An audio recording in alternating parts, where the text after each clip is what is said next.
No lock downstairs. But I did find out that this place was more than just a prison. Something far more sinister was happening here. I know. I've been reading some of these documents and... it can't be true, can it?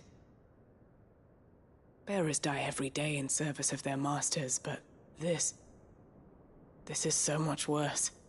Pitting bearers against a wild beast armed with nothing but their wits?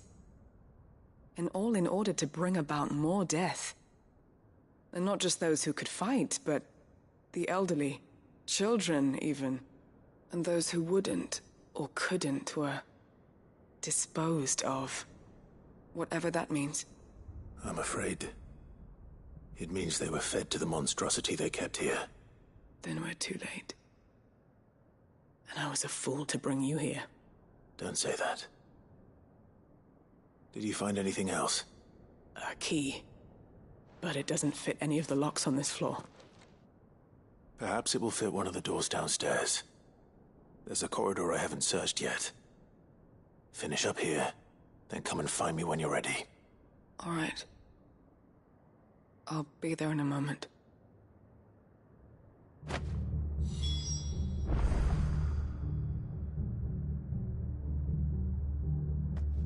If we don't find any survivors, we've risked our lives for nothing.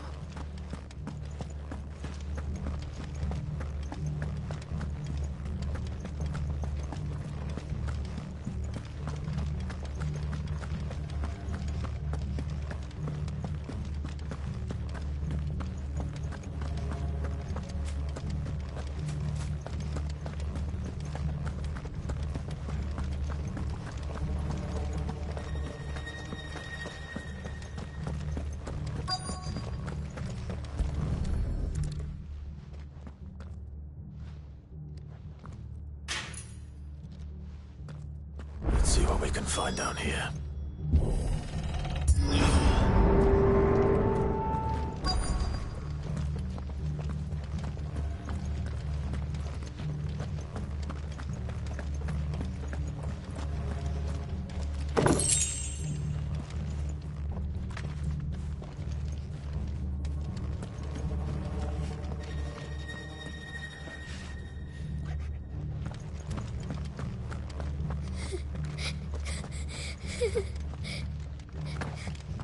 A survivor.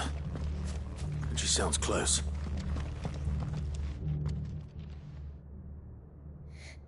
Who are you? There's no need to be afraid. Are you alone? Are there any other survivors? Some of the guards. They're still here. But something's wrong with them. Everyone else was eaten by the monster. Of course there were. Thank the Founder. It was worth our coming. But I'd rather we didn't linger. Are you ready? Ready when you are. You poor thing. You must have been terrified. Did Chadwick send you? What? He fought the monster. Distracted it so I could run away. He must have sent you. He promised to free the others too. Where is he? He opened your cell, didn't he? He wouldn't be here otherwise. Chadwick.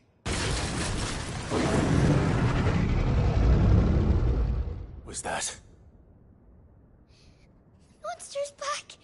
Chadwick, help! We have to get out of here. Doris, keep the girl safe. All right. You put that bearer-eating bastard in the ground. I'll look after the girl. You teach that thing a lesson. It's out there waiting for me. I can't let it live. Not if it's got a taste for bearers.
Finally.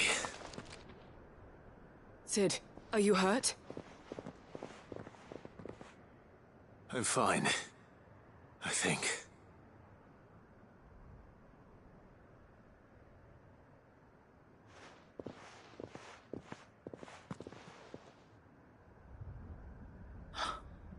Oh, no. What is it? A diary. I gave it to Chadwick before we went our separate ways. He was here. Do you think that creature? I'm sure he fought bravely to the last. The girl is safe thanks to him. Chadwick. You fool. Come on. We have to get her back to the hideaway. We don't want his sacrifice to have been in vain. No. Of course not. I'll see that she's looked after from now on. It's the least I can do.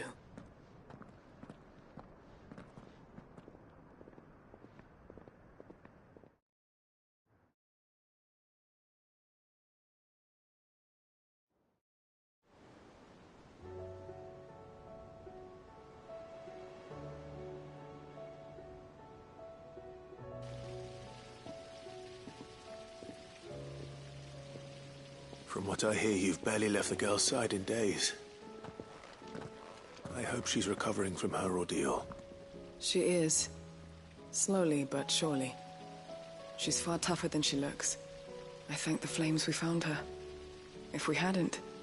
I know. But we did. I'm sorry we weren't able to save Chadwick. There's no need to apologize. Without your help, I would never have found out what happened to him. How he fought to the bitter end to save her. To save Haida Marie. That's the man I remember. The man I thought of as a brother. I wish I could have met him. I'd like to hear more about your past. If you don't mind, that is. Of course. You already met my former master. She trained Chadwick and I to do two things. Kill and obey. We were supposed to be sold to the highest bidder when the time came. But no bid was ever high enough to convince her to part with us. For years, we were her daggers in the shadows. But we could never quite shake our doubts about the things she made us do. And then, one day, we just couldn't do them anymore. So we escaped. But staying together was out of the question. They would have found us too easily. After so many years of training, the pull to serve was always strong. It scared me to think he might have taken another master, become a dagger in someone else's hand. But even in captivity, the battles he fought were his own. And he died not as someone's tool, but as a hero. Haida Marie is proof of that. Bearers can cast off their shackles. And the Cursebreakers will show them how. I'll fight until my dying breath to see it done. For Chadwick, and for all of us. Thank you, Doris. We'll be counting on you.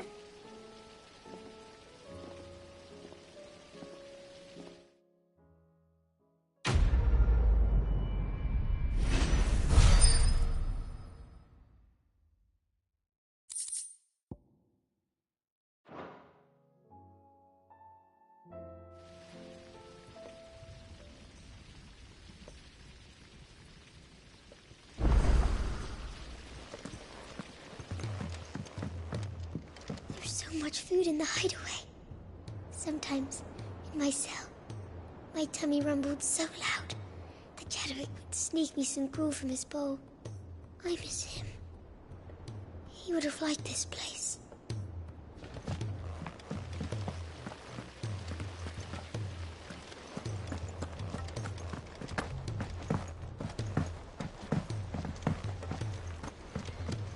What do you think happened to Miss Midadol? I heard she was kicked out of the university.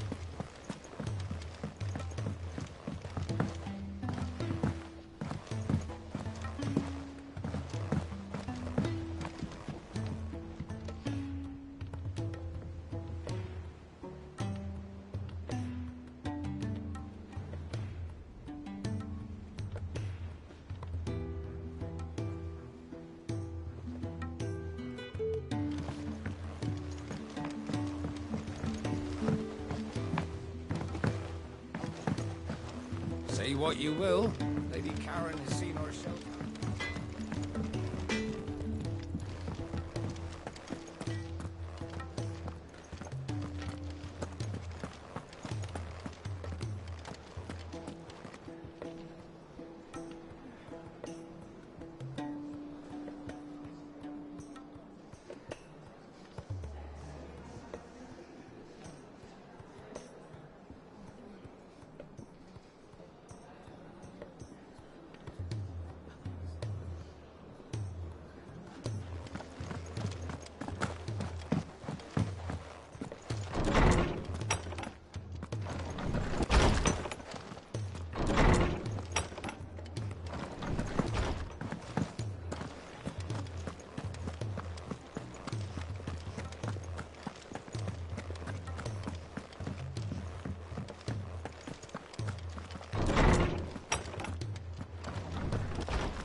If Joshua's worried about Jill, I should go and speak with him.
It's usually me making demands of Hippocrates.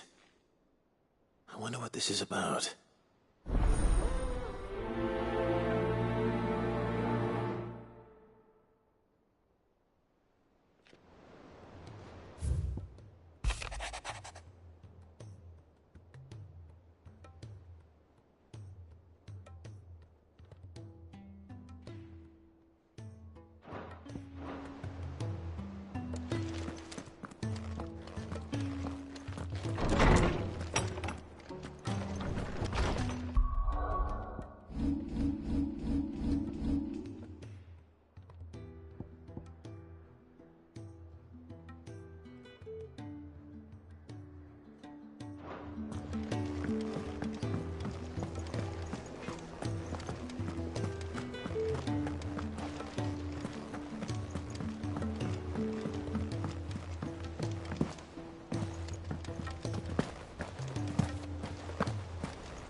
glad Marie has taken a liking to her new home. How her spirit survived Balmung Dark unbroken, I'll never know.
Still alive, are you? Ta-ra, then. Thank you, Karen.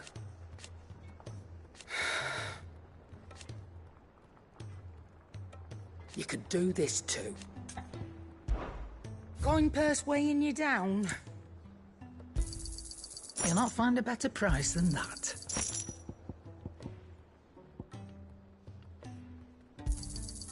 You're rubbing me blind, you know.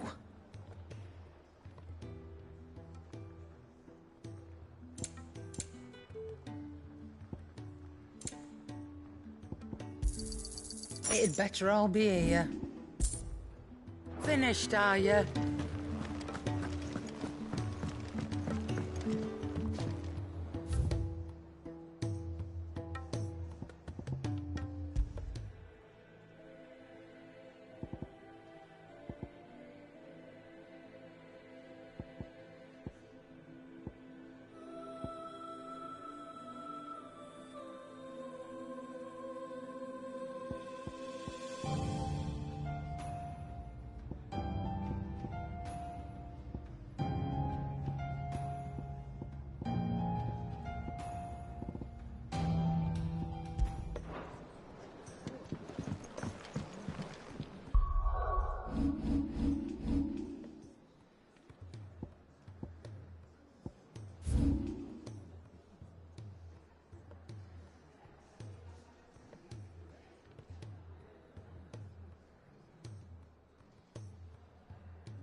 Let's go.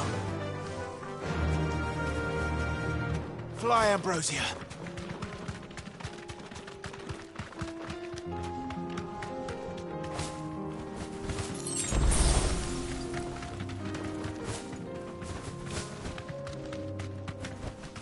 You deserve a rest.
Those who kill for sport deserve no better.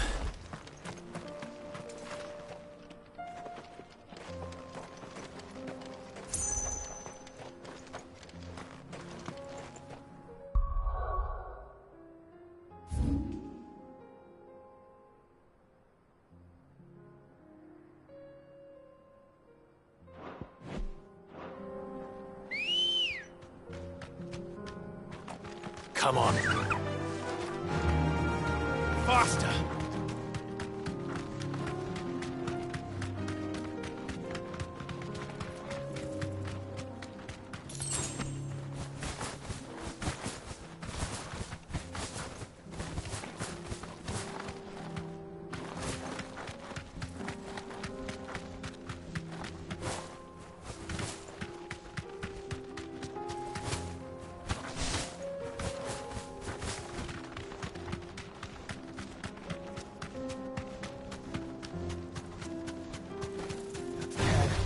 This won't be easy.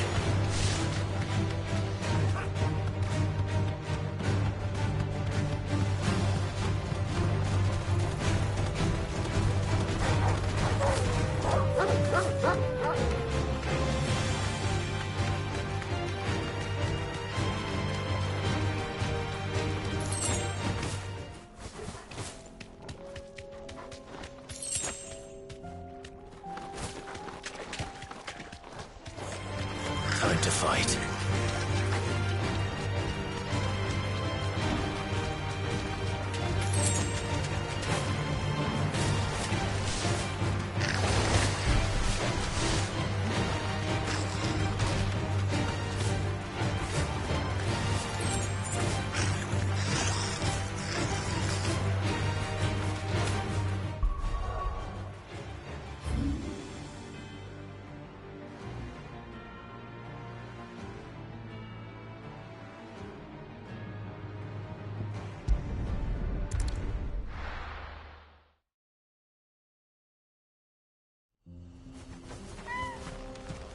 Welcome to Dravoj, Sid.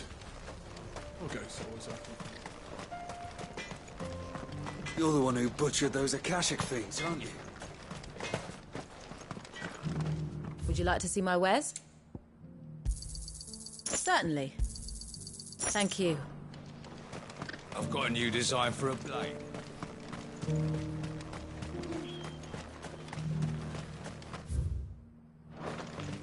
Furnace is roaring away without us.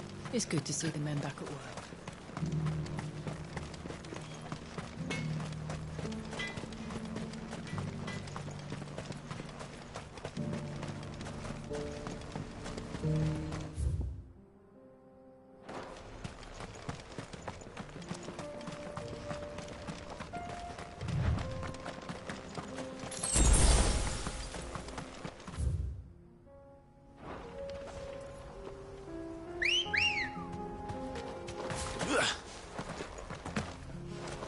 Ready, go?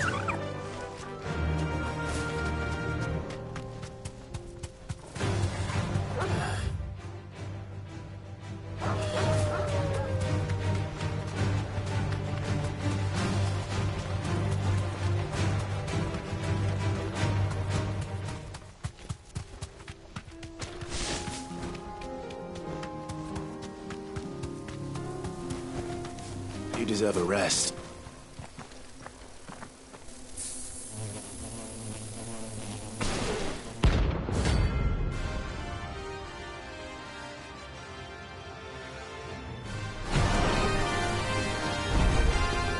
They don't look happy.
Peace at last.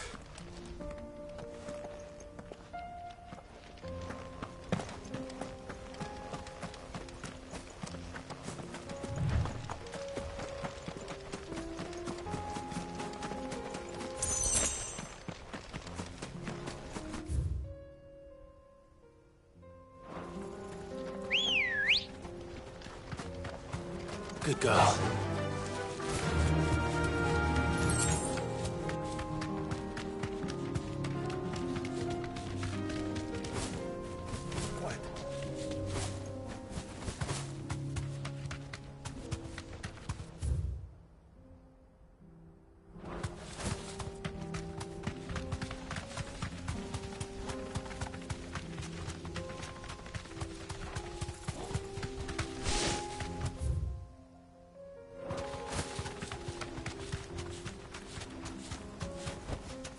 I can walk from here.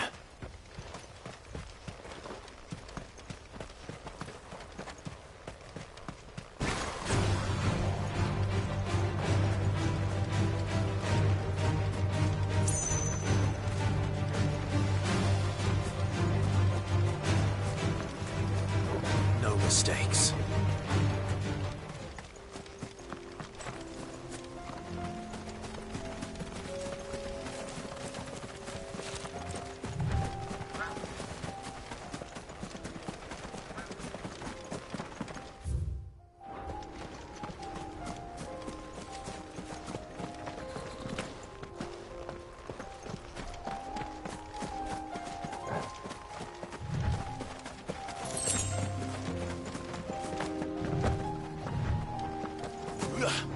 Caution, brother.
Come on. Run like the wind.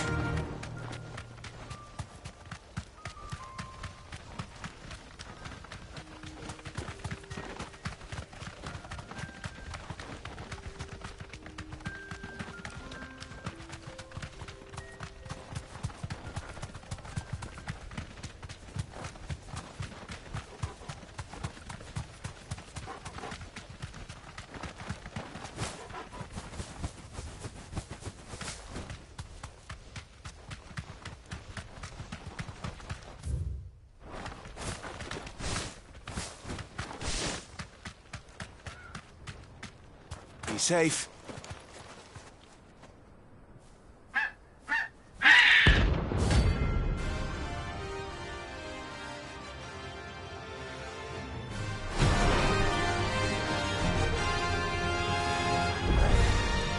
That's like no chocobo I've ever seen. Something tells me it won't be easily broken.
was nothing I could do.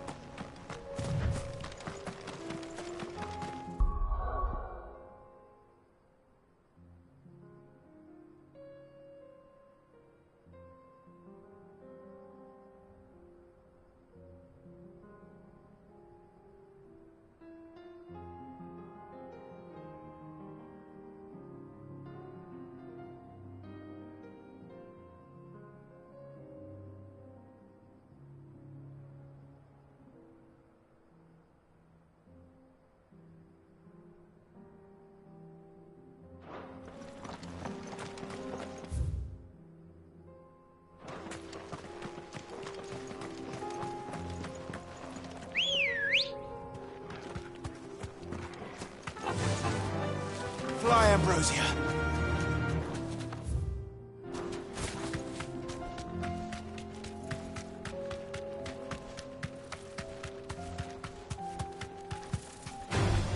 No holding back.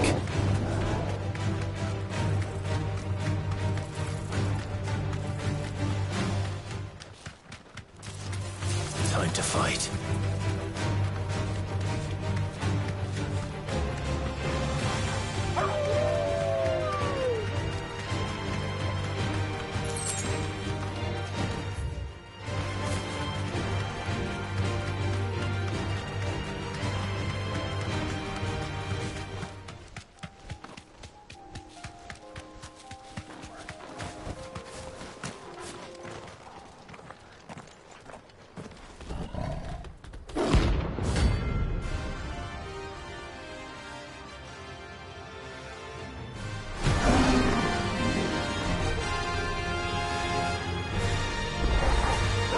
Playtime for the pack, is it? Let me introduce you to mine.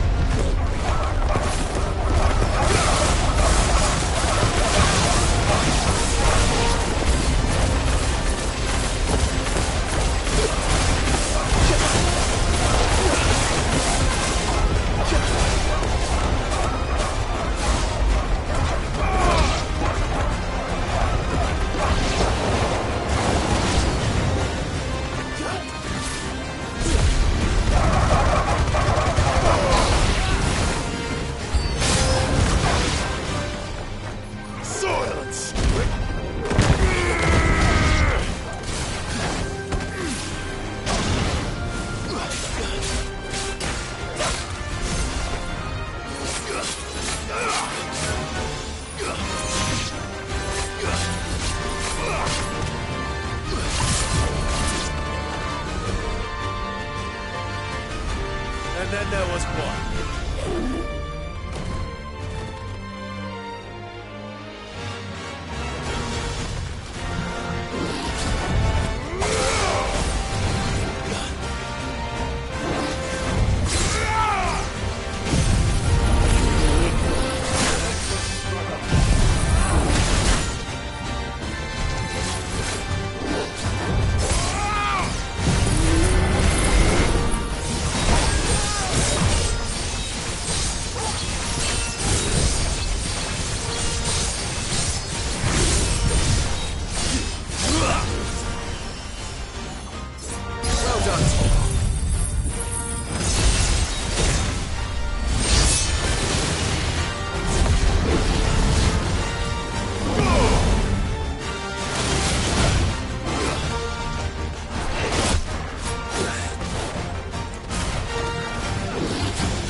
It's over.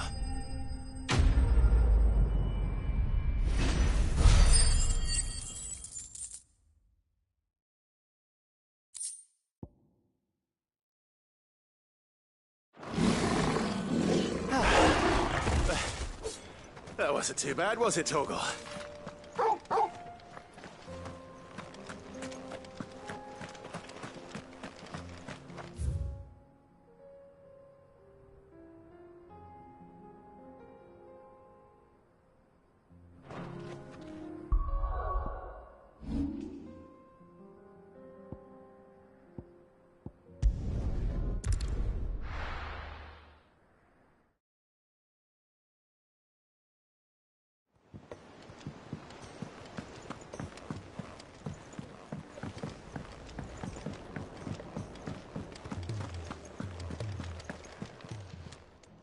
Aye, it's a dangerous world out there. You're rubbing me blind, you know. You'll not find a better price than that. You're rubbing me blind, you know.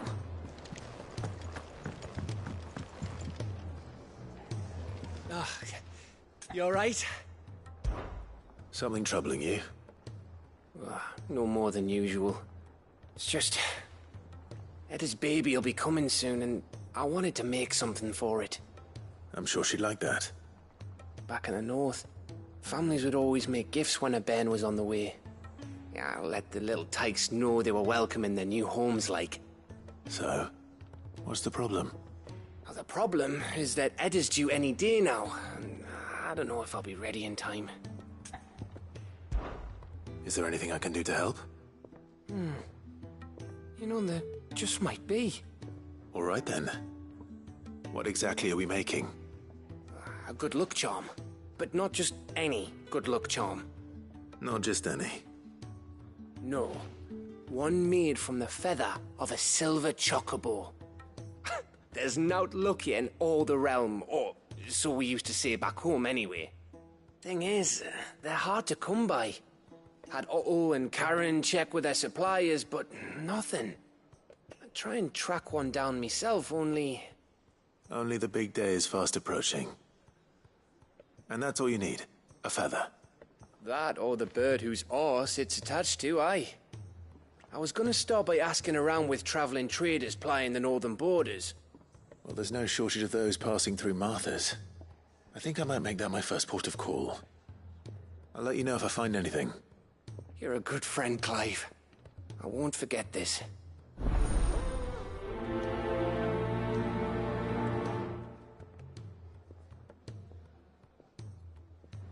Can't say I've ever seen a silver chocobo myself, but I have seen one of their feathers.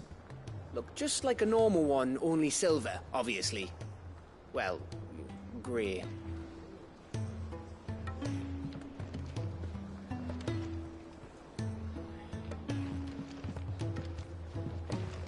Always one more job to do, isn't there, Clive? Welcome back, Sid. Honestly, Sid. Do you hear that, ladies and gents? The next round's courtesy of the realm's most benevolent outlaw.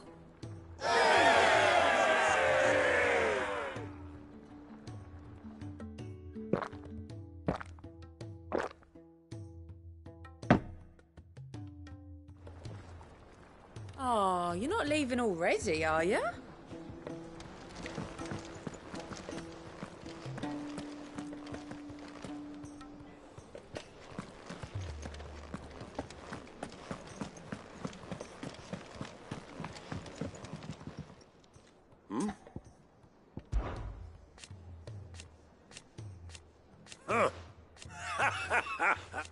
Thank you, Uncle. As for down here... Clive, my boy! Rutherford informs me that we owe you our thanks. Hadn't intended for you to get involved. But such are the times we live in, huh? I would have done the same for anyone else. You're far too modest, Clive. You'd make a terrible nobleman. But tell me, is the realm truly in as dire a state as Rutherford suggests?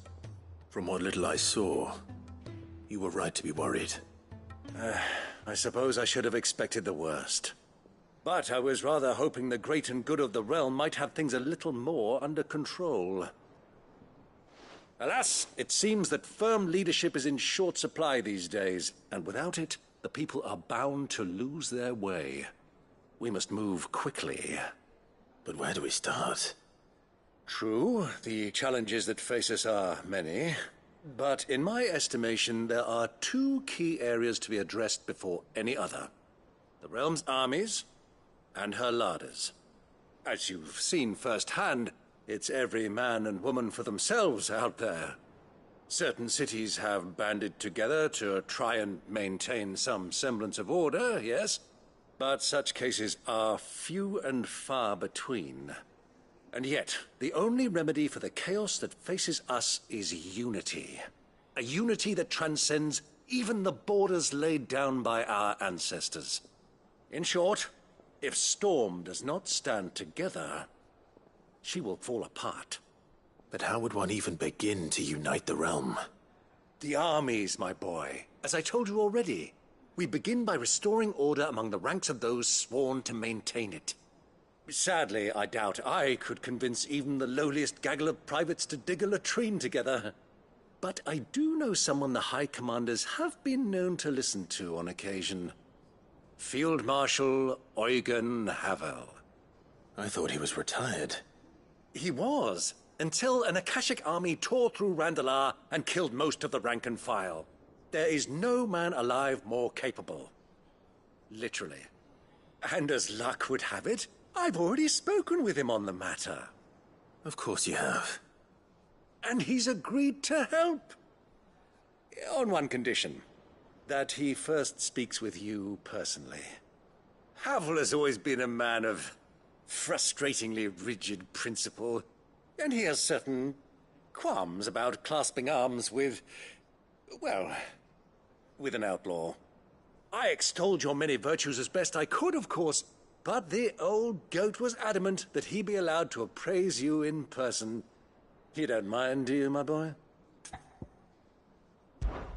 Of course not. As long as chaos reigns, we will never build a better world. I'll do whatever it takes. And if the Field Marshal wishes to speak with me in person, then so be it. That's the spirit. I'll leave for Randalar at once. Would you send a Stolas? Of course. Rutherford is already in the Dalmekian capital. I'll have him tell Havel to expect you forthwith. Excellent. Thank you, Uncle. No, thank you, Clive.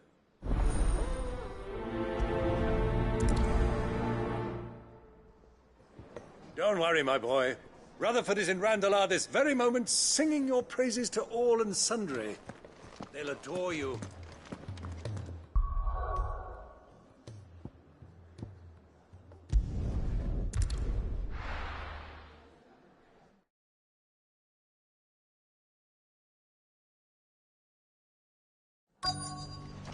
Let's hope one of the merchants here has what Gav needs.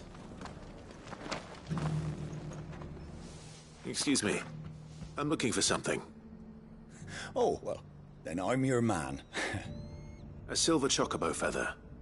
Oh, or maybe not.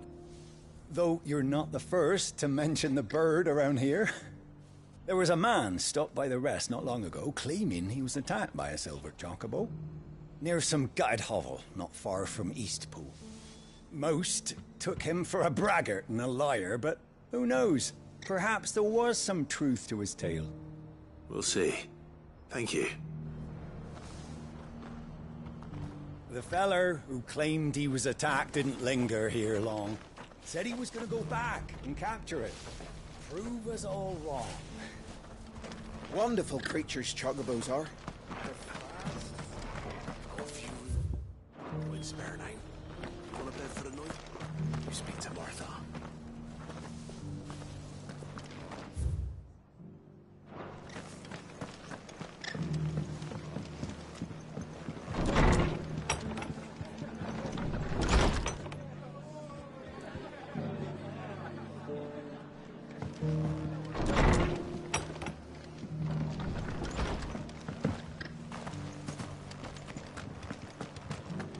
Just because the heavens have gone to wreck and ruin, it don't mean we have to.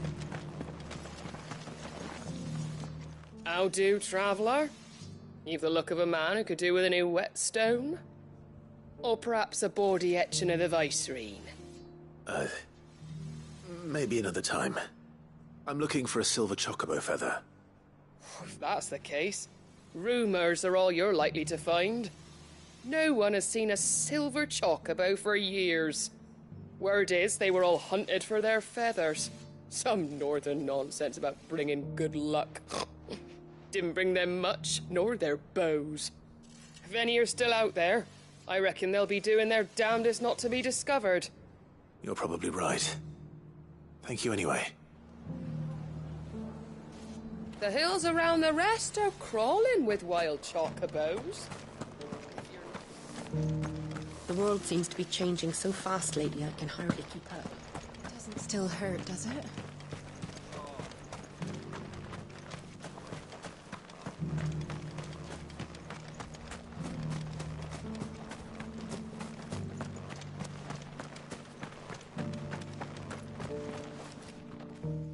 Can I help you with something? You wouldn't happen to sell silver chocobo feathers, would you? I deal in fruit, not fancies. But if it's fancies you're after, I suggest you try Rhiannon's ride. Was a silver chocobo seen there? Oh, yes. If you believe the ravings of a madman. It wouldn't be the first time. A silver chocobo sighted in the hills near Rhiannon's ride. It sounds almost too good to be true. But since I'm already here... Every few years, someone comes along claiming they've sighted a silver bow, but the truth...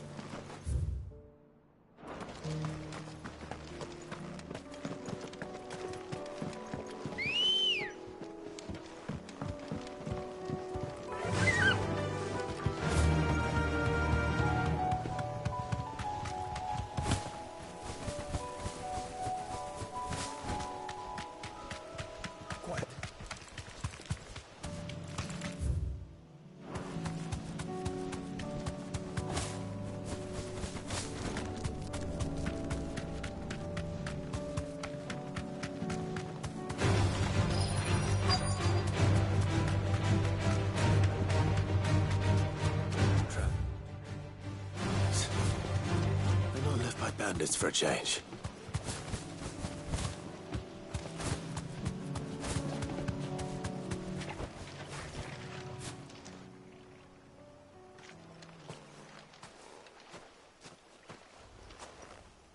More tracks. And these look fresh. A chocobo was here. And recently.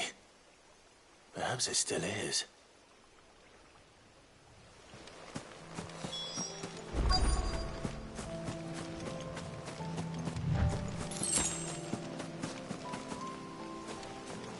I don't hear anything.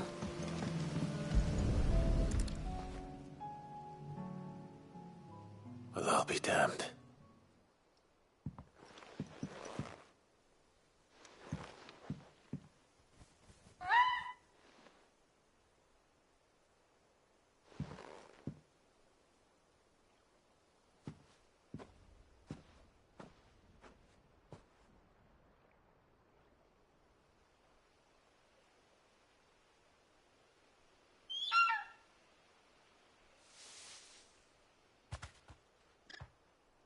It's all right. I'm not going to hurt you. Just borrowing a feather for my friend.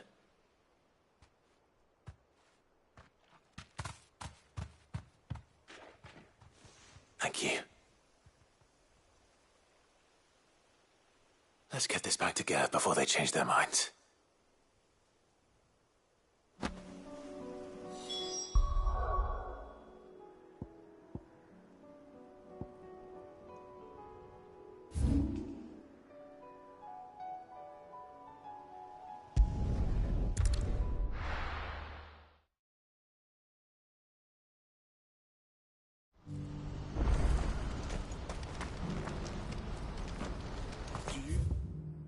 That too.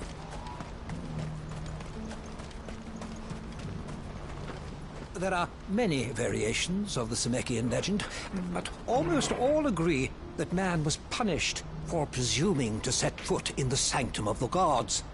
Some describe it as holy, others heavenly, which is to say, of the heavens. Could it be that the baleful mass that now glowers over us is this very sanctum? Have the gods returned to pass judgment upon us once more?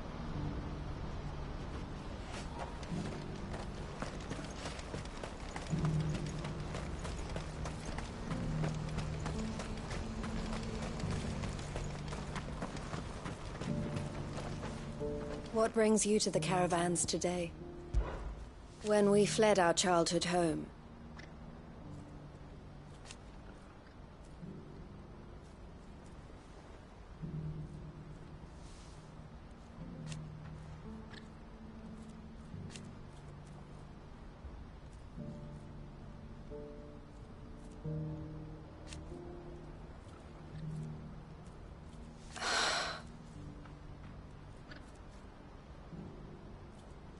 I loved him. Did I tell you that was what he wanted? No matter how hard it might be. The Dominion has fallen.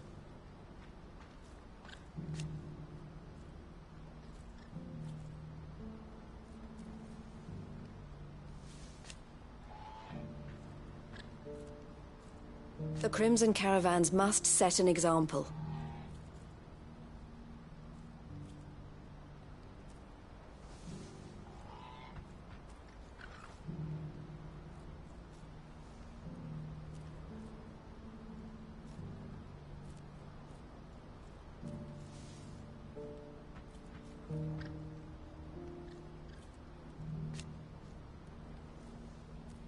It is our job to keep the hope alive.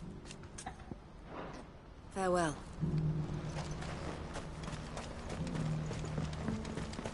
Do you have any fresh water? The well's been all but dry since the skies changed. Barely a drop left for myself.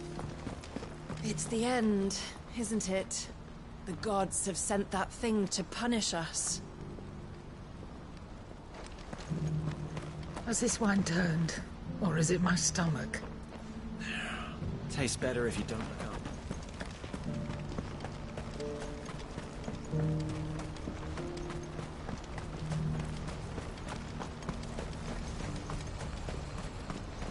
Do you see that too?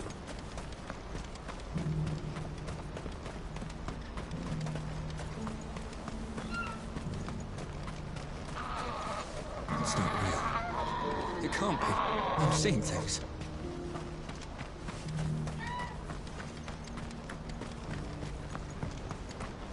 Papa, what keeps it in the air? Why doesn't it fall? Don't you go tempting fate. What is it? Don't ask me. Please, just make it stop. I'm scared. It's all right. Nothing good's gonna come of this, I'm telling you.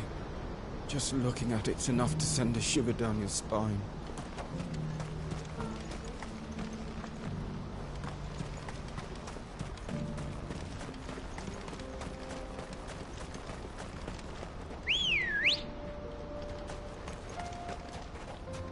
Let's go.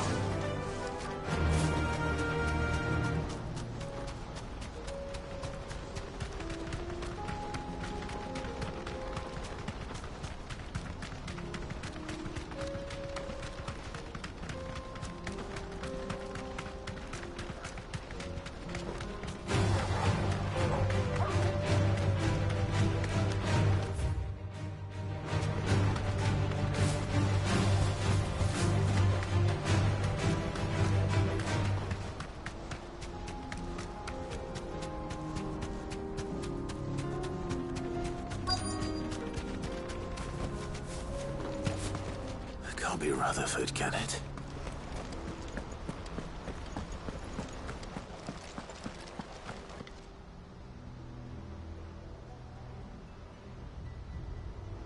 Turncoats and cowards, the lot of you! If it's a fight you want, it's a fight you shall have! Allow me. I don't need your Please, Field Marshal, oblige him. This won't take long. You're right. It won't. Men, finish him.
A little longer than I'd have liked.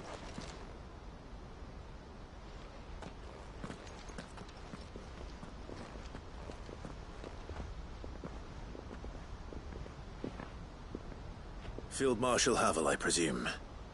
Are either of you injured? No, my lord.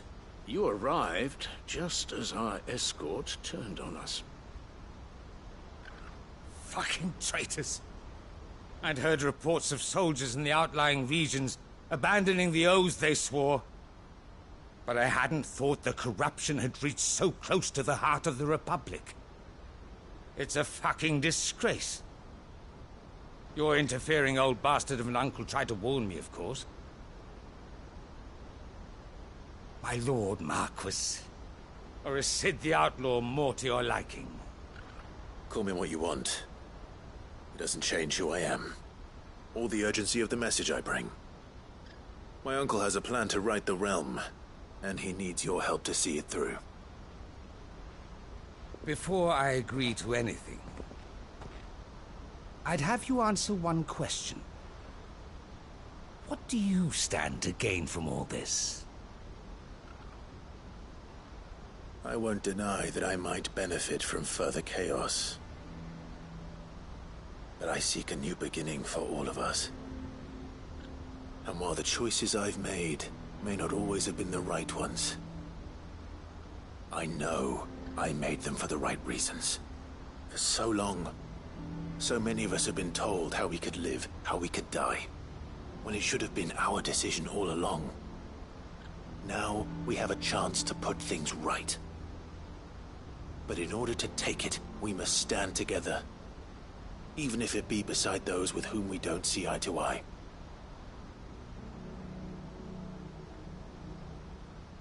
Certainly not the words I expected from an outlaw.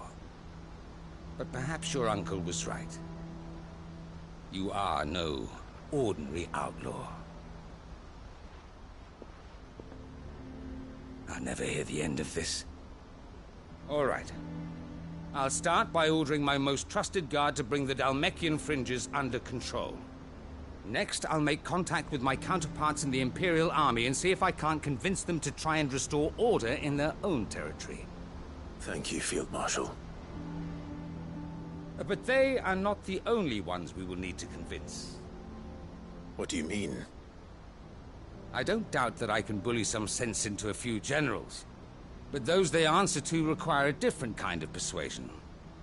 And when it comes to honeyed words, well, we will need an envoy. One who can court even the most stubborn of statesmen. You, perhaps. I'm flattered. But I'm no diplomat either. And I have other problems to attend to. What we need is a skilled arbitrator. And I may know just the person. Is that so? And would he happen to be an outlaw too? Of a different kind, perhaps. Well, beggars can't be choosers. I suppose we'll all have to find a little of the outlaw in ourselves if we're to make it through this. Very well. Send your man to me right away. I shall.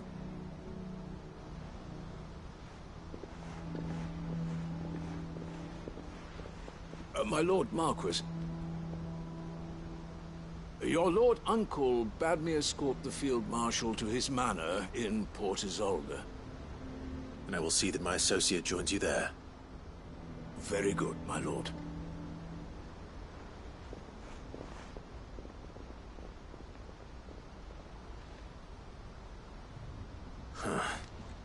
An envoy. I'm not sure I'm the man to talk anyone round. I can barely convince my brother to take his medicine. No. This is a job for someone with experience. Someone like Quentin. I hope I can convince him at least.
Quentin's gonna build us new Lost Wing, and I'm gonna help.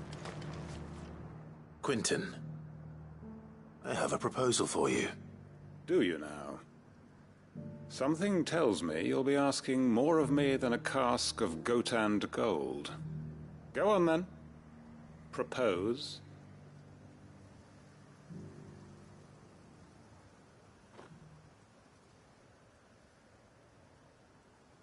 You'd have me convince the chiefs and chamberlains of the realm that they should simply swallow their pride and do the one thing that has proved impossible for thousands of years. Was there anything else? Perhaps I can fetch you a meat pie as well. I know it's a lot to ask, but I can think of none better suited to the role.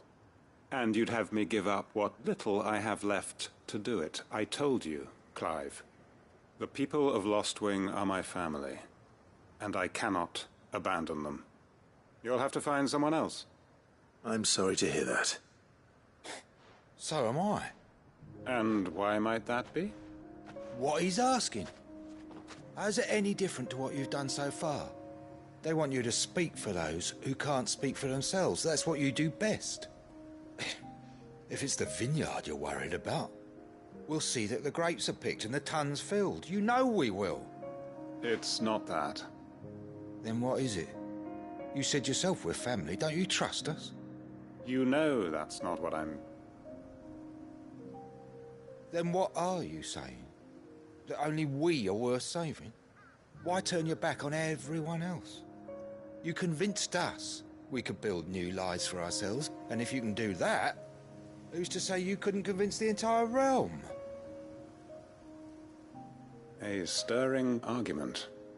I fear that any rejoinder I make might fall somewhat flat by comparison. So you'll join us? Where do you need me? Field Marshal Havel will want to speak with you in person. He's currently in Port Isolde. I can arrange for a party of Cursebreakers to accompany you there. That would be very much appreciated. I hear the roads are far from safe these days. Hopefully not for long. My uncle will want to know that his plan is taking shape. Any statesmen we speak with are liable to resist our entreaties if they feel that what little power remains to them is at stake. They must be dealt with skillfully. I shall not repeat the errors of my past. Reckon Master Quinton could argue an egg back up a hen's quim if he set his mind to it. Quinton's gonna build us new Lost Wing, and I'm gonna help. We may be battered, but we won't stop fighting. I made sure our fallen comrades were laid to rest. And they can rest easy.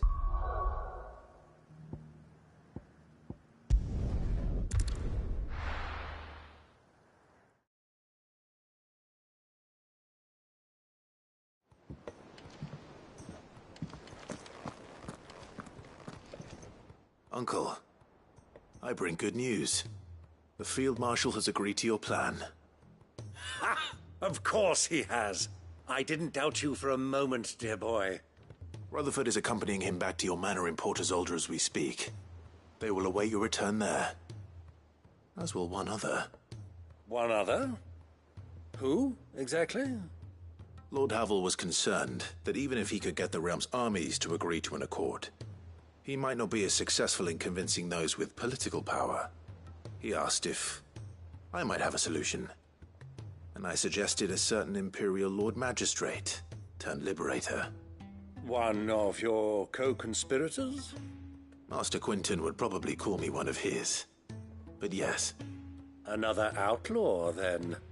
Just the thing we need to put these rotten politicos in their places. Good thinking, Clive. I'm glad you approve. The more the merrier, eh? Uncle, assuming Havel and Quinton can solve our problem with the armies, you still haven't mentioned how we might manage the grain shortages.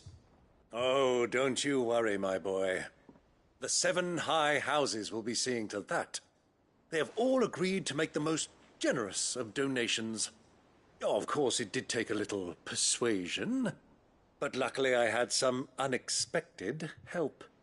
From who? Why, you, my boy.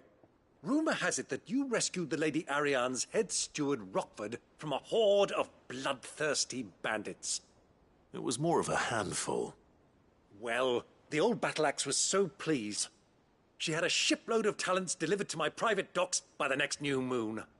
And when the other houses saw the parsimonious old crone's purse strings finally loosen, they as good as tripped over themselves in the rush to follow suit. I'm happy to hear it. Now, I must be getting back to the manor. Join us there at your earliest convenience, would you? Of course, Uncle.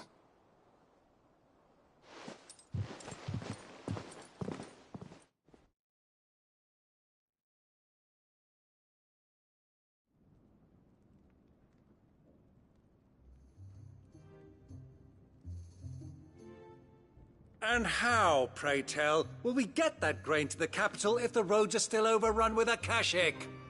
You find another bloody road. I only have so many men, and I'm not about to send them headlong into an ether flood. That is, unless you'd have them turn as well. Well, I'd certainly eat less. Says the man with a belly bigger than a band of curls. My soldiers actually need their rations. Without any food to keep them going, they'll be dead even before you've sent them on your fool's errand. If I may, gentlemen, perhaps I might suggest an alternative approach. Though supply routes are indeed disrupted, there is no shortage of ships. Indeed, they bob away in every bay from here to Randalar, awaiting a safe haven. Allow them to make port and fill their bellies full of grain. And once those who crowd the cities are fed, ferry the displaced back to the countryside to work the fallow fields. But I'm sure that you wish to continue your discussion. Forgive the interruption. Two such firm friends as yourselves need no help from the likes of me. Rutherford spoke fondly of the great bond between you. Us? Friends?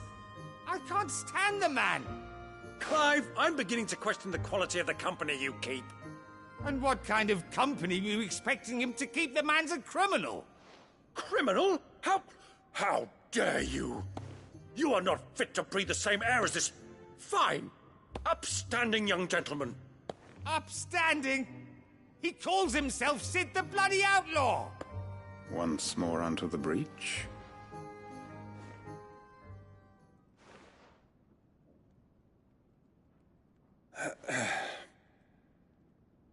Shall we begin again? What we seek here is not to create a new nation, nor to claim the thrones of those that already exist. We wish simply to bring stability to the realm that mankind might weather the current storm. And to do that, we must convince those in power, the generals, the statesmen, the nobles, that our cause is just. There will be disagreements, yes, and I imagine some resistance, much resistance. But we cannot let that deter us. If we show them the path, show them that we walk it ourselves, then I am confident they will follow. The fate of the world lies in my nephew's hands, but the well-being of her people lies in ours. And we must not squander the chance that Clive has given us. Uncle Byron, Now, with that settled, let's move on to the signing of the Accord. For what great moment in history hasn't been accompanied by a little ceremony?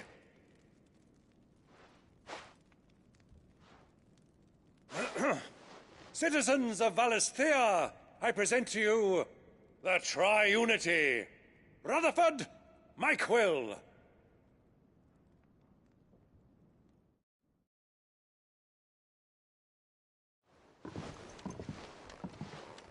Well, my boy, the stage is set. That it is.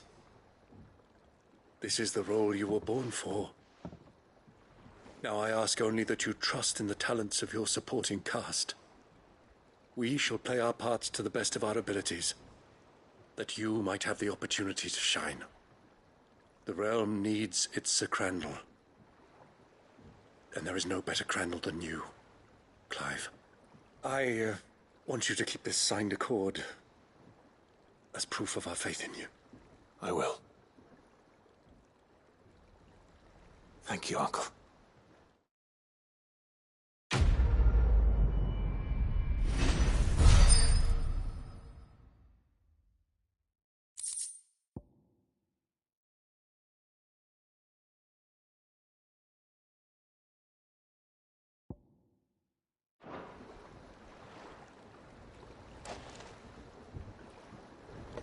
Sorry, can't take you where you need to get to, but the Argo and me will be waiting.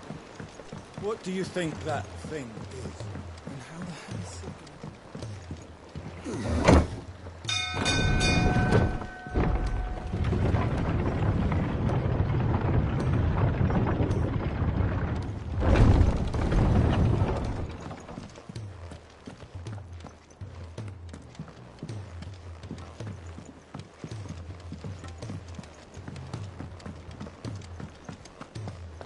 It was no trouble at all. Still, I appreciate it.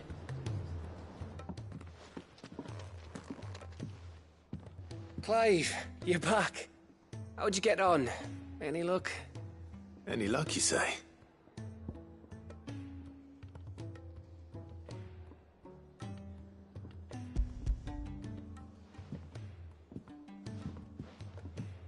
Crystal's crack. Is this what I think it is? Where in the hell did you find it? It's a long story.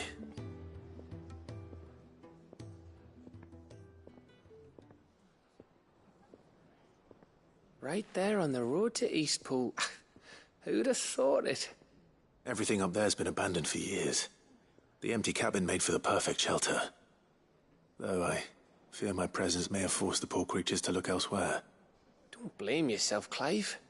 The Blight's right on Eastpool's doorstep. They'd have had to move on before long, even if you hadn't have turned up. They'll find a new home. Trust me. After all, that's what us endangered animals do. Anyway, what matters is, you managed to nick us one of their quills before they could run off. And now all that's left is to fix it to the carving. I didn't know you could carve. Reckon there's a lot you don't know about me.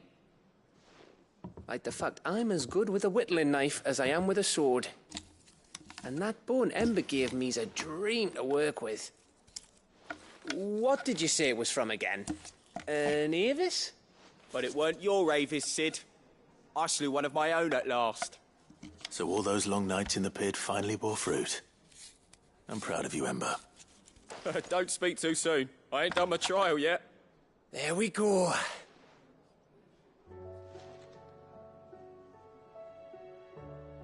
What do you think?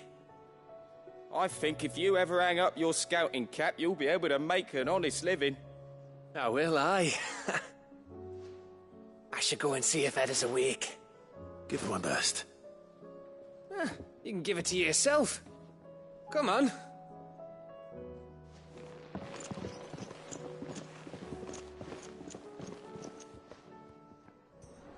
I don't want Gav to give up being a scout, honest.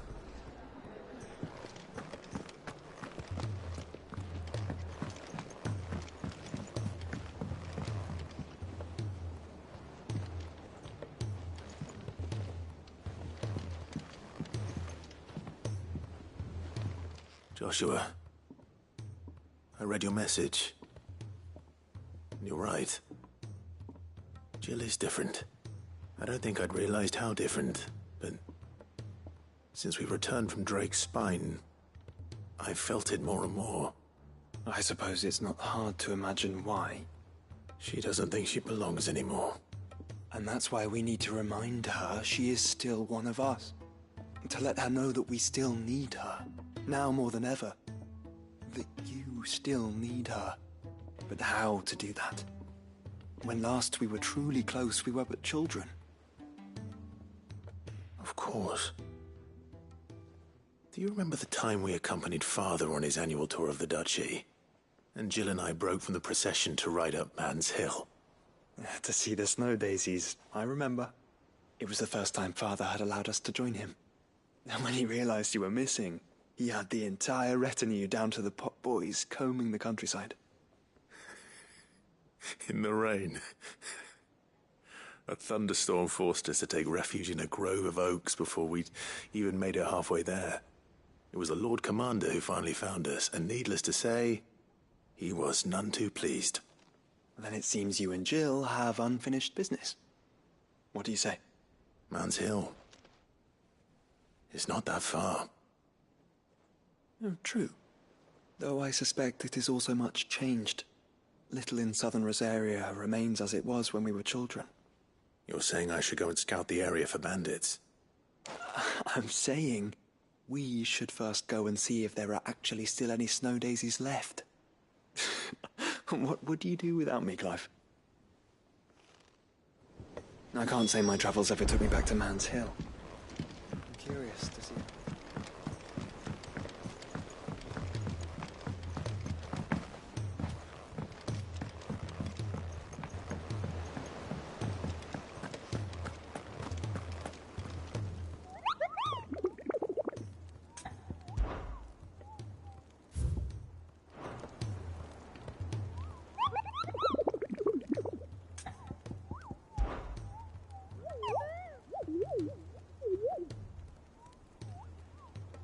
What did you find down there?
I was just about to go in. But then I thought it might be better if you went first. What with you being the head of the family and all.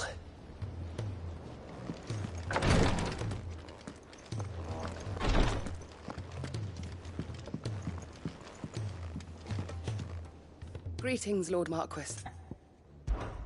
His Grace and I. At first,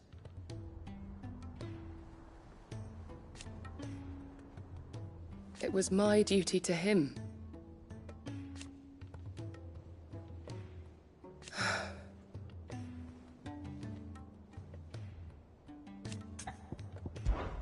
My lord. I am. I do not doubt it. Thank you, Yote. May you return safely. May the Firebird's flame burn ever in your heart. Ah, me lords. How are you feeling? Well, thank you. Is something wrong? Wrong? No, nothing like that. What it is, Go on, please.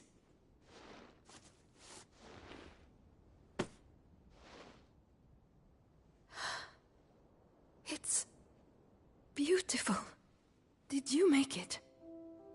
We did. Aye. It's from all of us here at the Hideaway. Your new family, like. It's a good luck charm. We may come up north when a band's on the way. I mean a baby. To let him know that they're part of the family too. Oh, I hope you like it. I don't know what to say. I thank you, me lords, for everything. If there's anything you need, just let us know. I will. Clive, fancy a swift off? I'm thirsty. I could be convinced.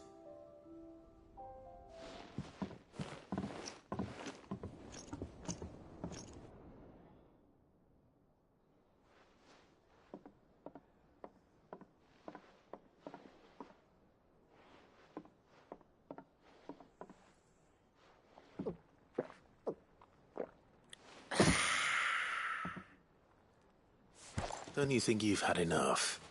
No, we're celebrating. I'm gonna be a father. I think Edda might have something to say about that. You know what I mean.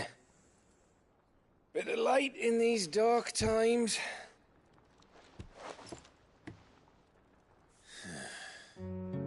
Wasn't long after me 10th name day. My mum told us she was with child again. I was over the fucking moon. I was looking forward to having a little one to lord it over. What with me being the runt of the litter. Thought I'd finally have a chance to prove to the world that I could be a big brother. Imperials came the day she went into labour. Had myself a baby sister. And then I didn't. Me whole family gone in a blink, while I hid in the cellar like the spineless little arsehole I was. Great brother I turned out to be.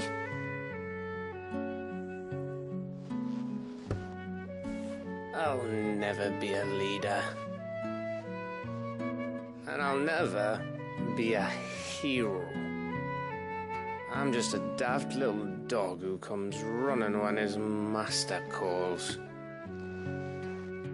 I'll never be like you, or Sid, or Jill, or even Torgal. Have you finished? Maybe.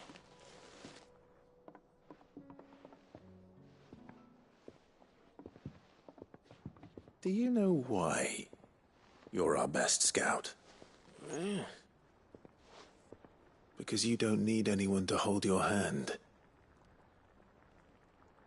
Without your resourcefulness, your courage, your determination, I don't know where we'd be. Maybe hanging off a cliff like, That was only the once. Exactly. You learned from it. And here you are after Founder knows how many missions, stronger for everyone.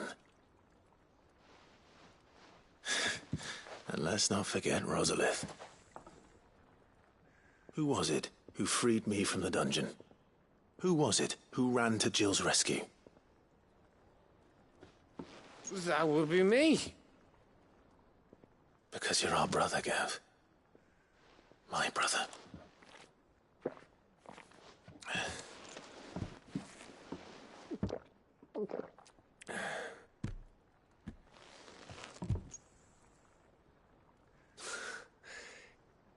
Your brother.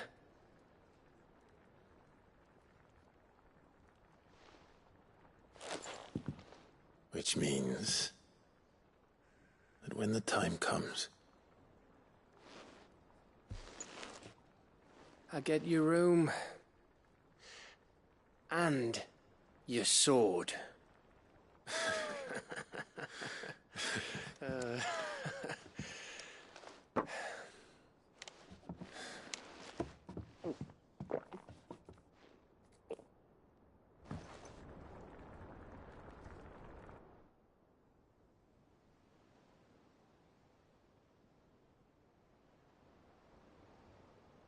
I may have had one too many.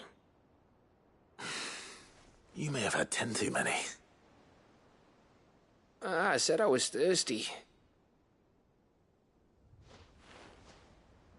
Better get back to work anyway. After I walk this off. Clive? What is it? Thanks for, you know.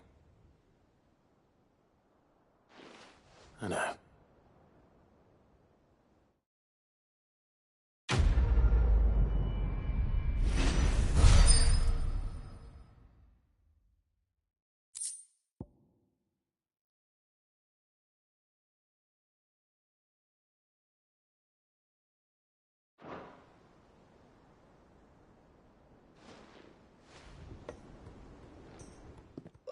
One of these days.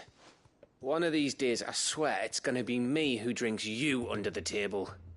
If by under the table you mean retching on my boots half the night, I reckon one of those days was yesterday.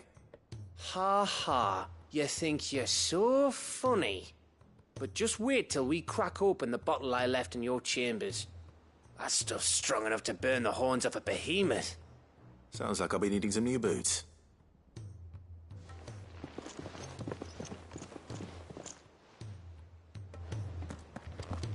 Do you think they'll come back?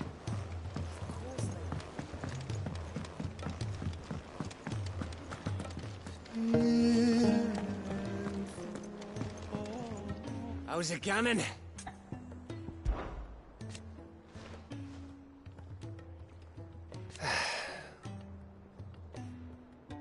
But over time...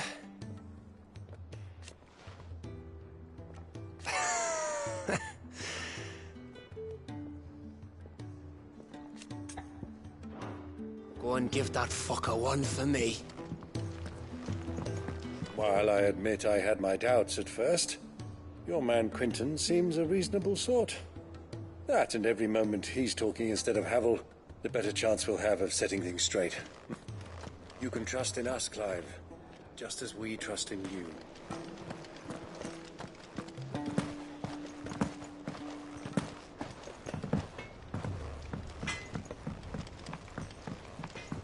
Say what you will, Lady Karen has seen us.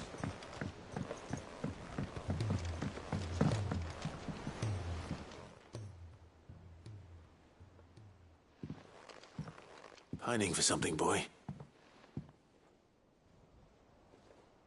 What is it? What do you see out there? I never did ask where you got that anklet of yours. From Sid, that's why. On the day he brought him home. That long ago? And you're only thinking to ask this now? Sid saw that the pup had a habit of gnawing on his leg, since you ask. Clap that there iron on him to keep him from doing it. What was wrong, boy? I'll take like as not. Must have been hard on the poor whelp losing his loving masters at such a young age. Doubly hard in being a frost wolf, torn away from his icons and all. Sid would always tell him, you want that iron gone, you find what it is you're looking for. I reckon what he was looking for was you.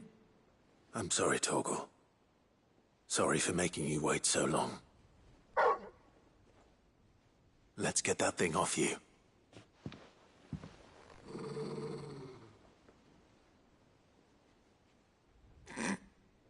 Doesn't sound like he wants it off. Indeed. You miss Sid as much as the rest of us, don't you?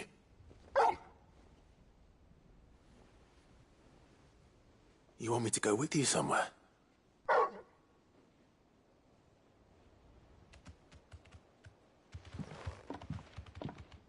Quick, aren't you? Glad you've been paying attention. Not nearly as much as you have, Lady Karen.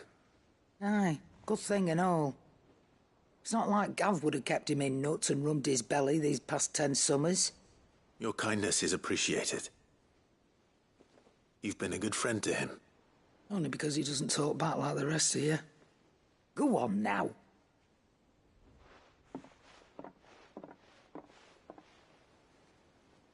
Where to then, Torgal?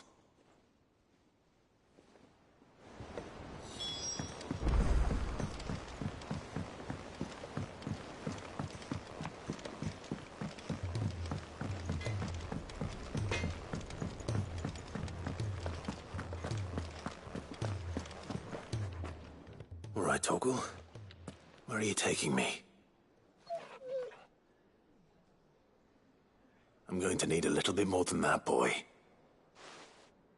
Do you have a better hint for me? Unless...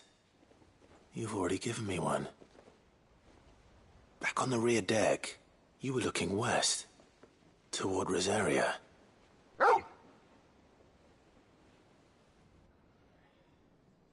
Why don't we try the rookery?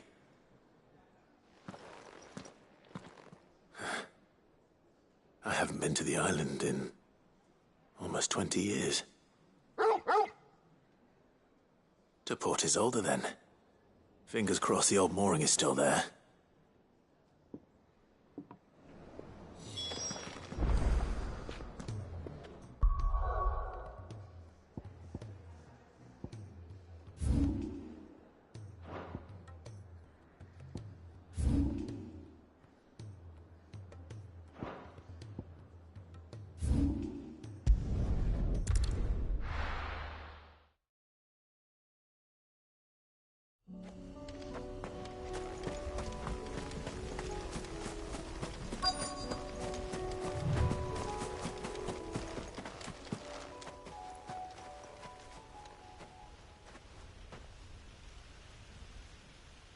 This is the place, but...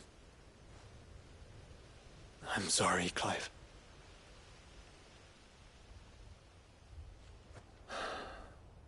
Has nowhere been spared. What do we do now? We keep looking. Man's Hill cannot be the only place where snow daisies grow. Perhaps, but... it's the only place I know of. Knew of. Then why not ask someone who might know of another? Someone at the backyard? To the hideaway, then.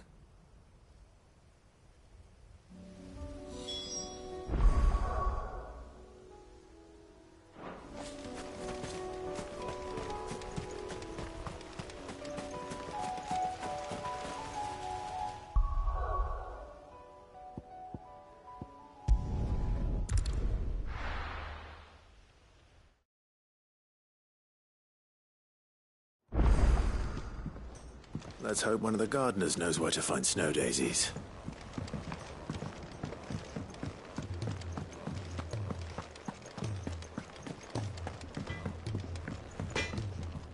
So what do I owe the honor? Crack the crystal? Not a very good one. But then...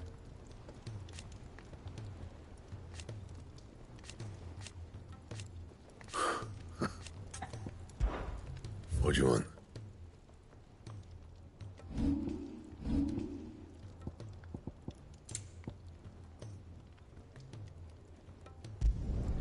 Should last you a good while. That it? Fine. Say what you will.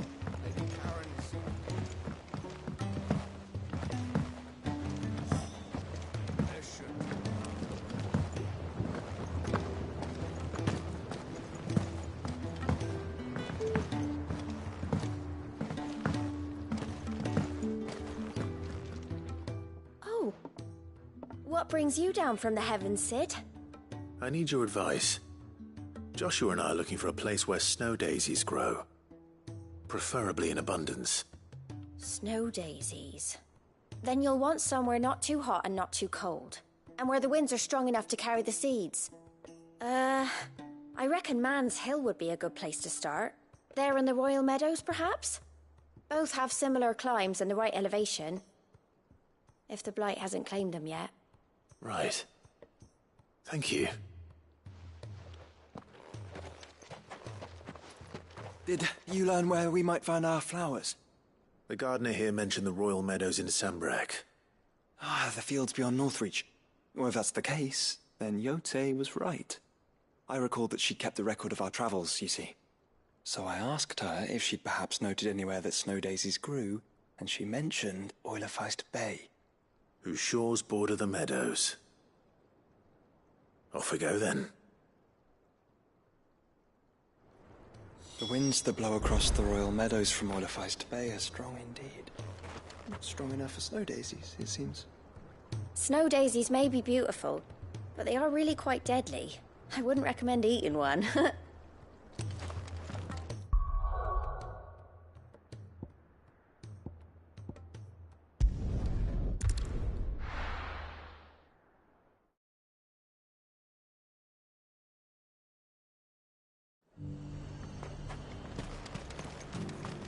And how might I help the garrison today?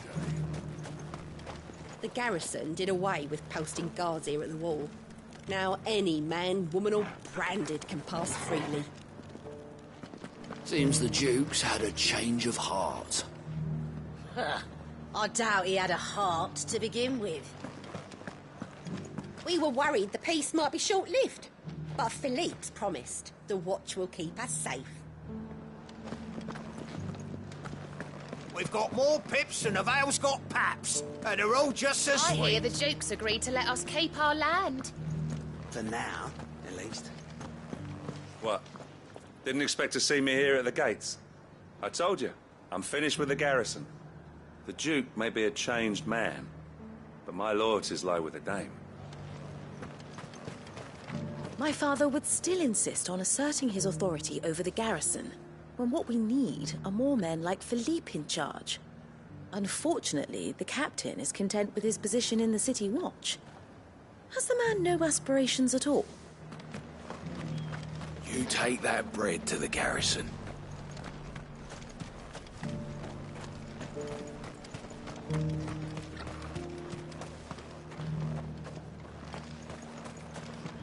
That fool of a Duke thought he could push the Dame around, but it was her who ended up on top in the end.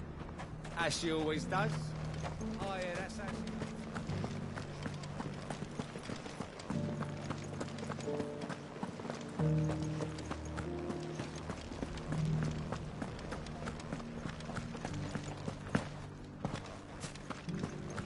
How are we going to arm the garrison without a forge? Might be some smiths down south that could do the job, but their bearers will be just as useless as ours now the Fang and the Tail have fallen.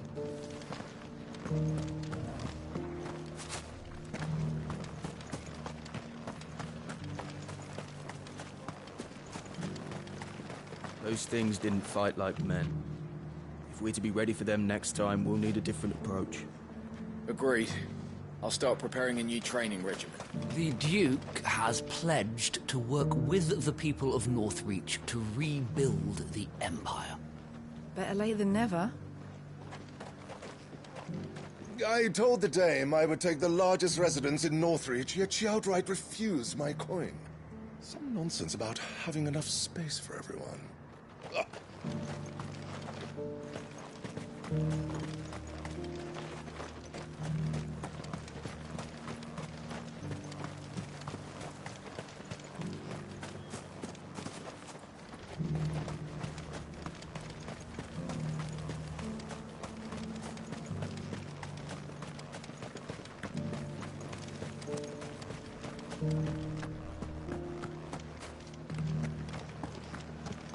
Haven't seen any of those beastly blue-eyed fiends of late. Perhaps you haven't been, Lena.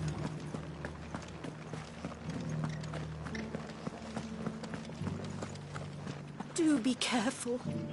I will.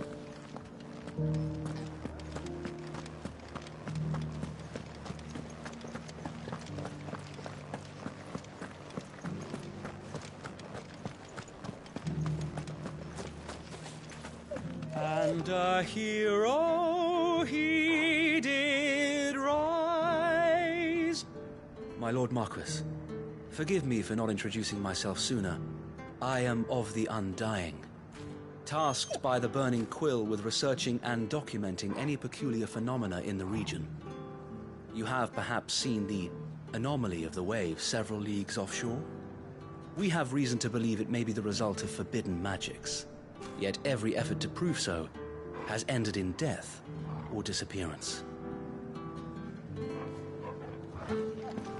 I remember standing here when I was no more than a stripling. The girl's grandfather would tell us tales of dragons and icons. I couldn't wait to leave town in search of adventures like the ones he told me about. Who knew they were waiting right here? From the sea, a mighty serpent rose, and with a roar that shook the heavens, summoned a swell to swallow the western sands. But, we can finish the rest tomorrow. Tomorrow? But I want to hear what happens now.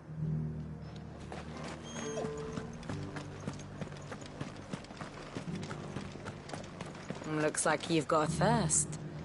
We can remedy that.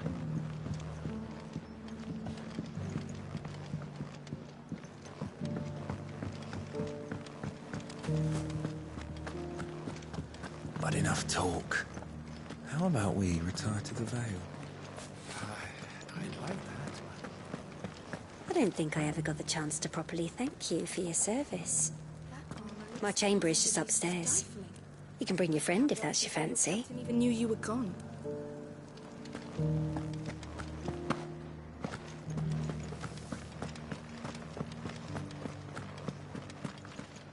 Northreach welcomes you, Clive. For his part,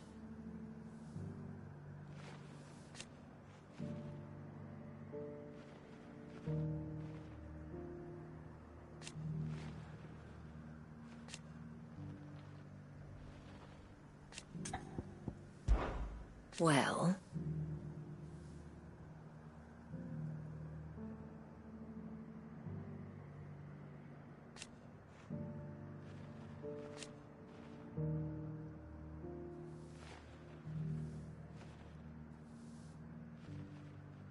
why, yes.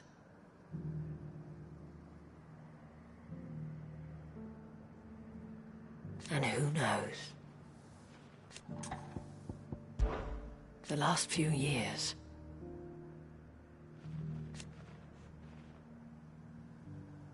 hope, belief that we all matter.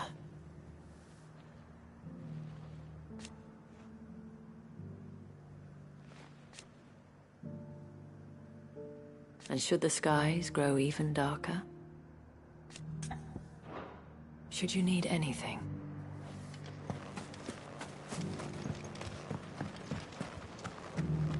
The garrison may have kept the whites from the walls, but who was it that kept these cobbles swept? Me. That's who. I haven't seen any of those beastly blue eyes.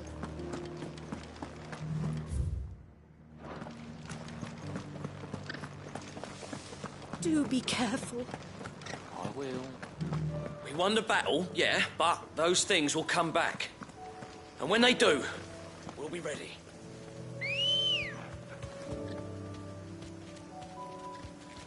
Let's go. Yeah!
Outlaw!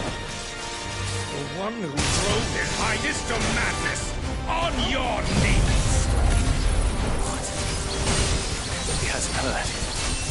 It doesn't look like he's willing to listen.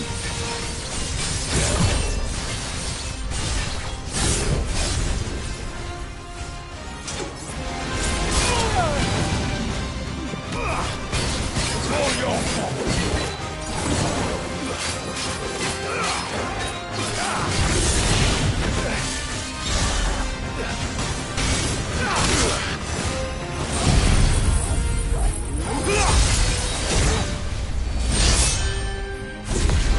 He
already.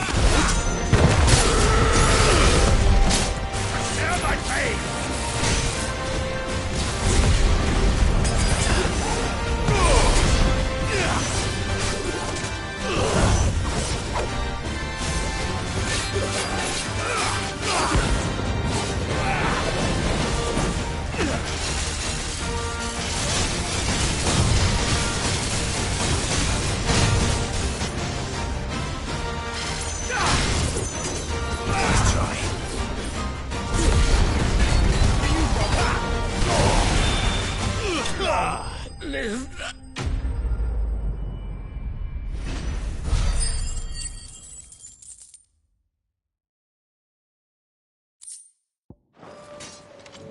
Damn it.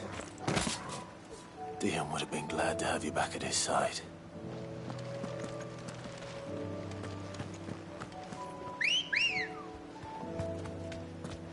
Come on. Fly, Ambrosia.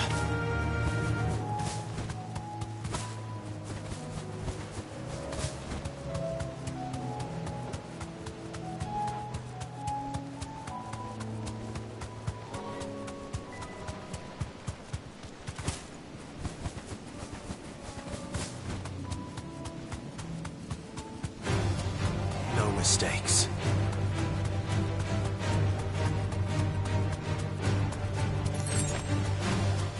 Caution, brother. Have care. All right.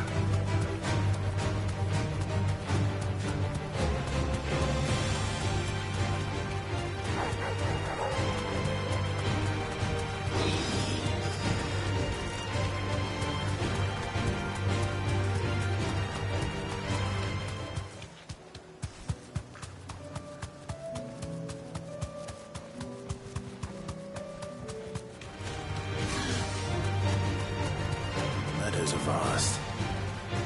Where do we even start? Goethe mentioned the coastline. We can start there.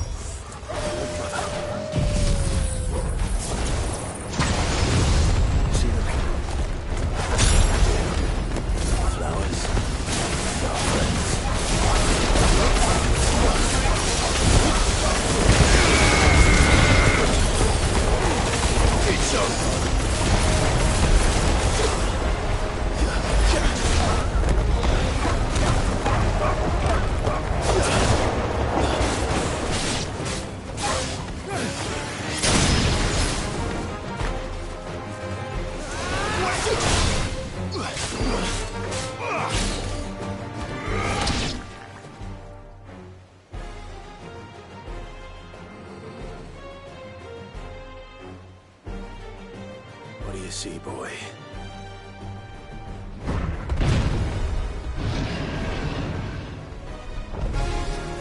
Let's hope this is the last one.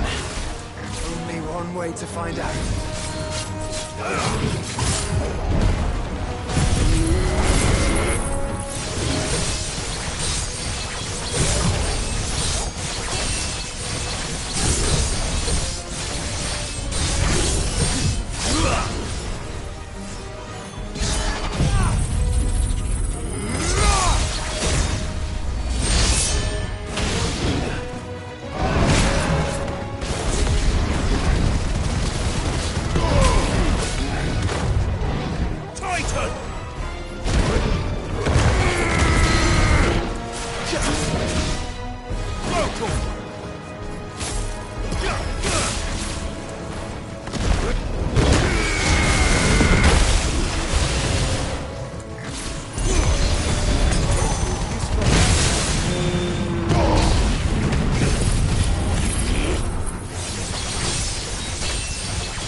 That was harder than I expected.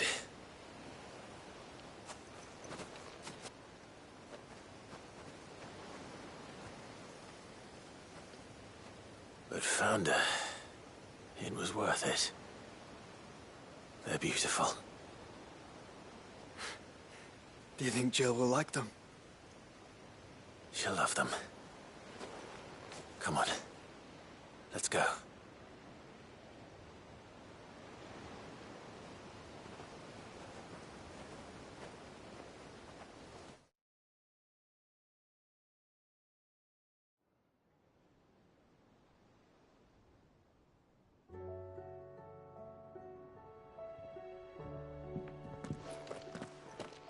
It appears my work is done.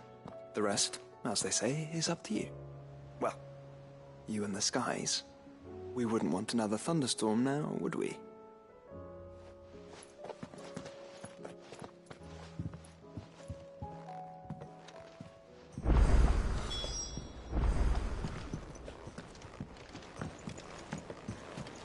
No, you needn't worry about me, Clive. I doubt Jill would appreciate my presence on your outing.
Jill, there's something I'd like to show you. There is? And where might this something be? It's, not here. Now, I know this is sudden, but how would you fancy a trip to Oriflamme?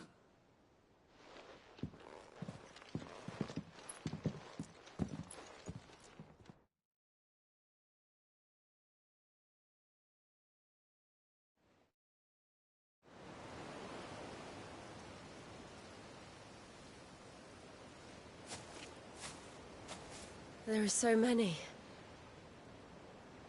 This is what you wanted to show me.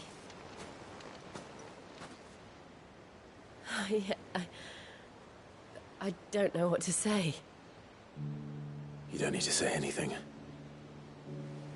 The smile on your face is enough. We've been worried about you. Joshua and I. Do you remember when I took you to Man's Hill? Or tried to? How could I forget? You saw me crying and thought a change of scenery might lift my spirits. In the end, it earned me a nasty cough and a stern scolding from your mother. But I felt wonderful nonetheless. I'm sorry. I had no idea what I was getting us both into. But I couldn't bear to see you like that. Before we left, my chambermaid told me she'd overheard your mother talking about my marriage prospects with some of the noblewomen at court. They were debating whether it would be more profitable to marry me off to one of the high houses instead of saving me for the ducal line. No one thought to ask me what I wanted. I was nothing to them. A pawn at best. I felt so trapped. So lonely. I didn't know. But I wasn't alone. You were there. Your hand in mine as we ran for those oaks. And I knew then, no matter what happened, I would be all right. I'll never forget that feeling.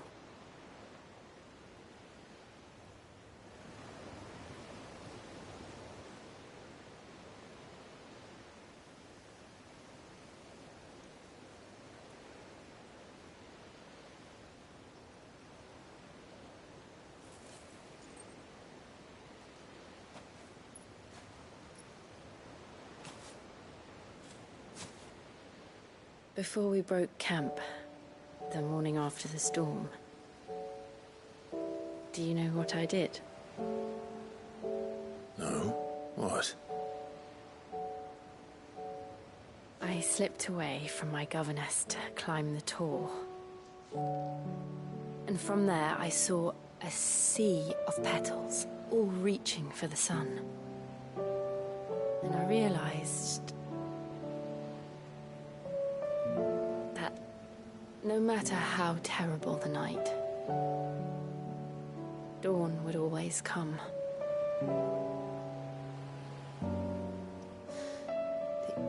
That you would always come for me. And you have. Again and again.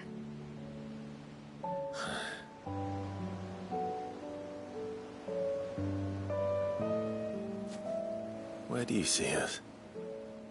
When all this is over?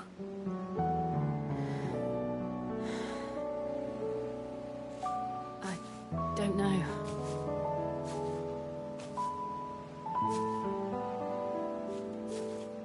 Not here, though. I think I've outgrown the twins.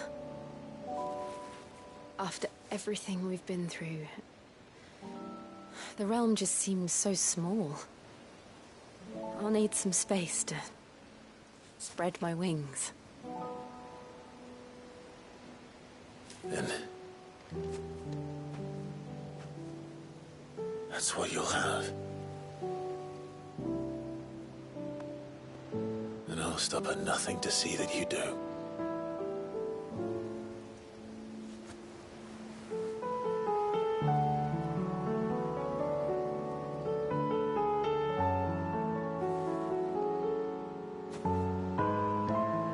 I never was much good at garlands, but it'll have to do.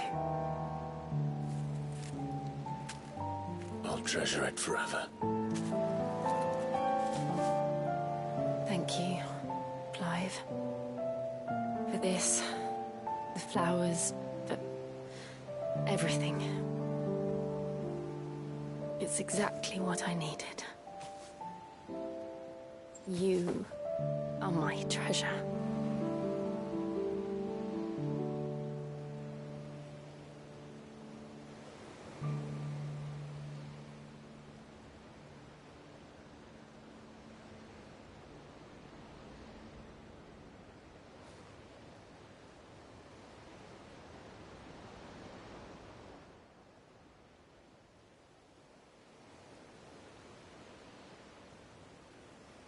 We should probably be getting back. I expect the others are wondering where we are. You're right. There's still much to do. And we'll do it together.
It's still here. After all these years. A lot smaller than I remember. And you're a lot bigger. You might have to swim, boy.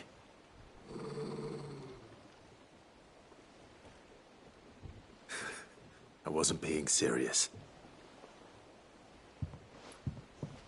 You two go on without us. We'll be waiting here. Thank you. We won't be long. All right. Hop in, boy.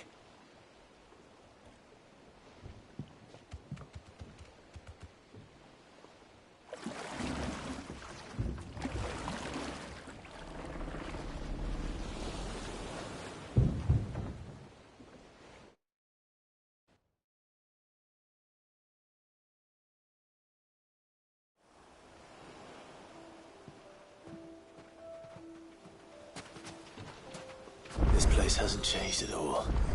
The rookery's right through those trees. Come on. Race you there?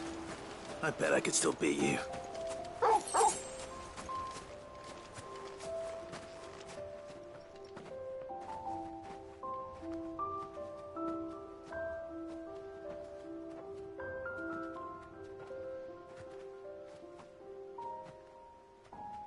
Here we are.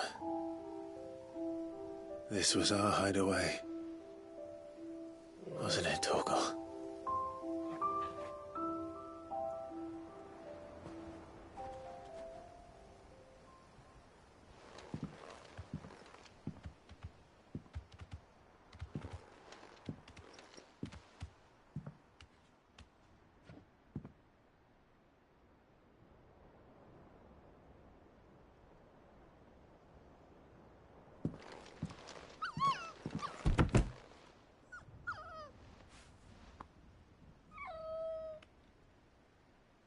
Coming here helped me to forget who I was.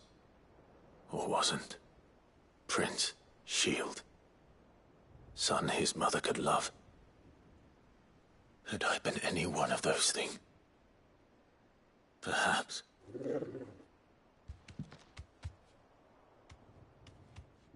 What is it, boy?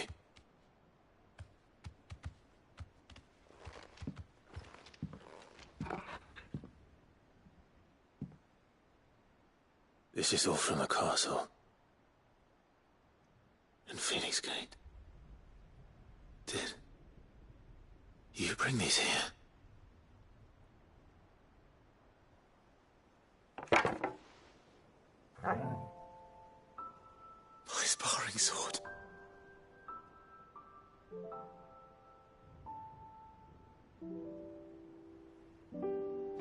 Well. You never stopped looking for me, did you, boy?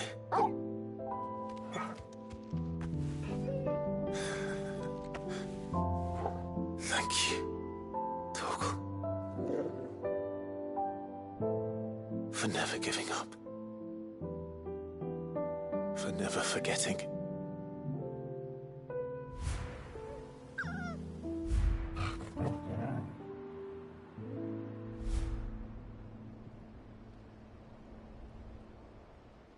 Let's take this with us, shall we? So I don't forget either.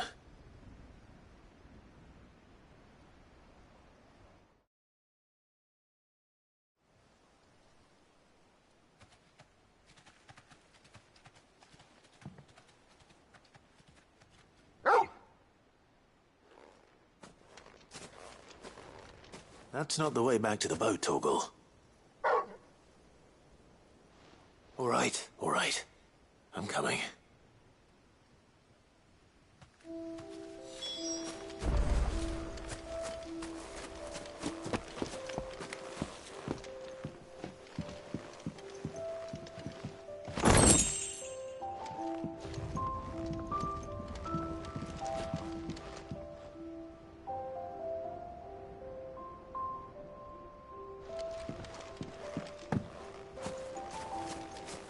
I think I know where we're going.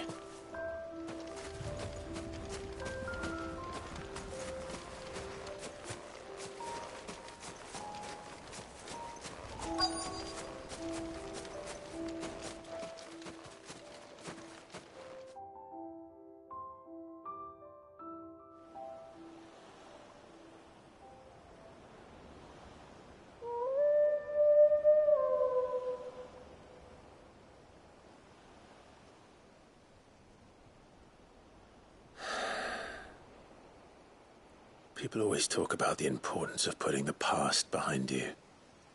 But without it, we wouldn't be who we are today. And we certainly couldn't steer our way to a better tomorrow. Come on, Torgal. Let's go home.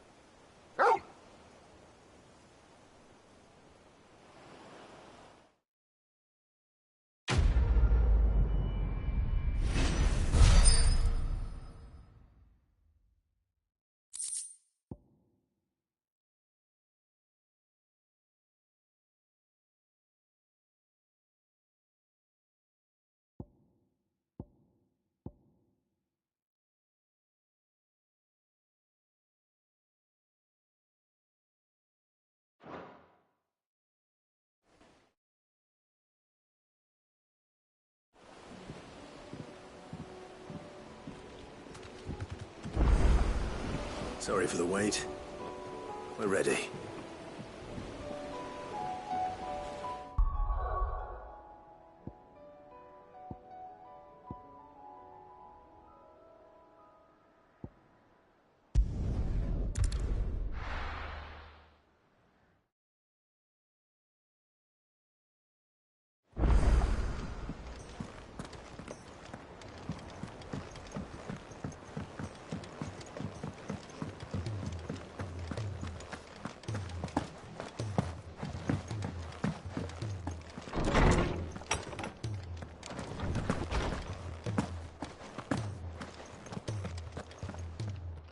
Lawsman Harpocrates, I received your note.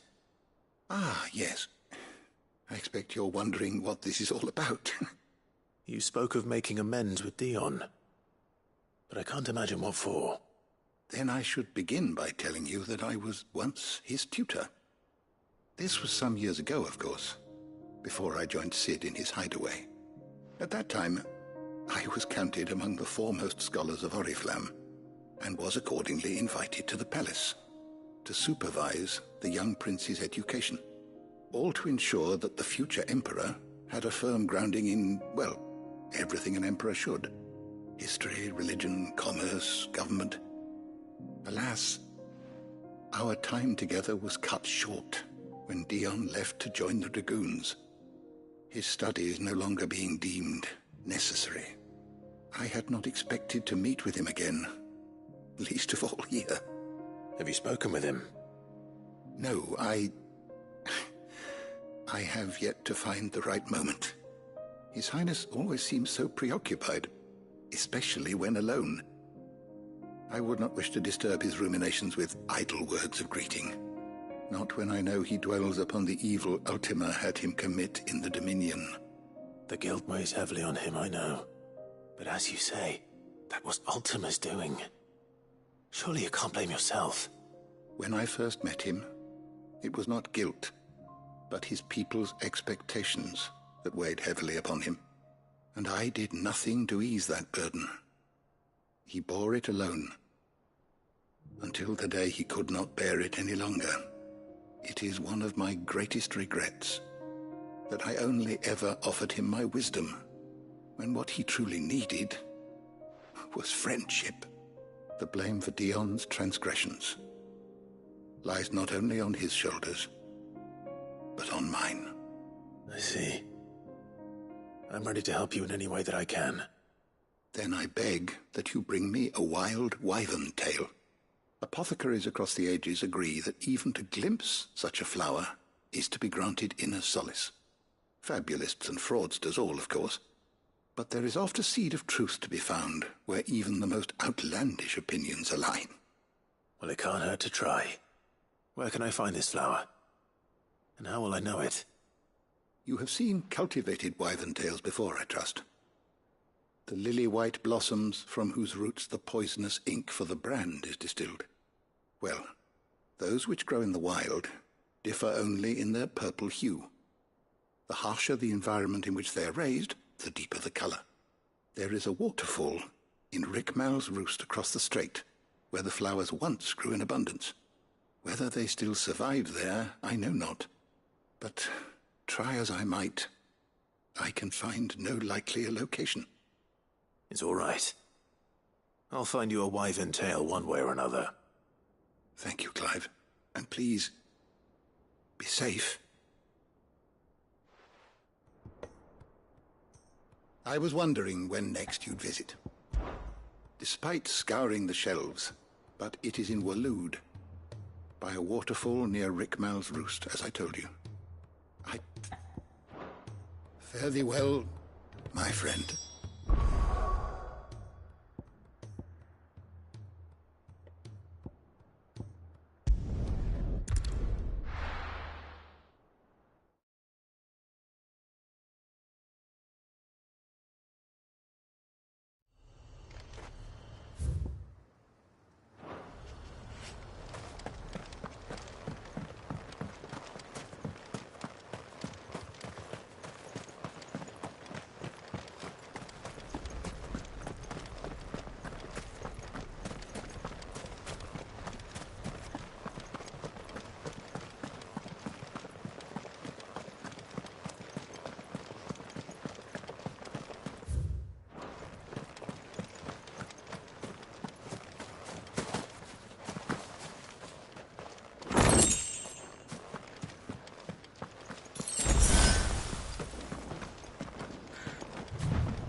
Seems this place has been flooded twice over.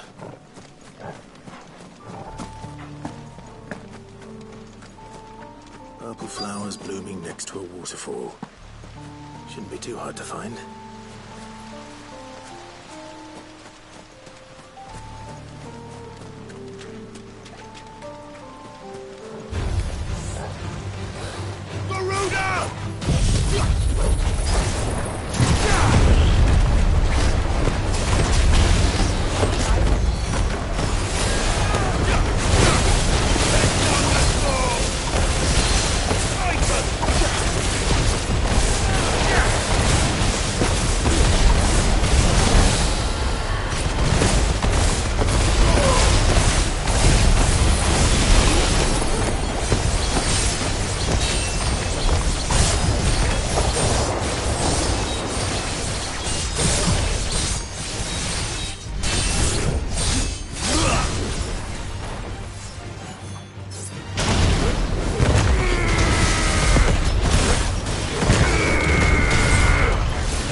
Here they are.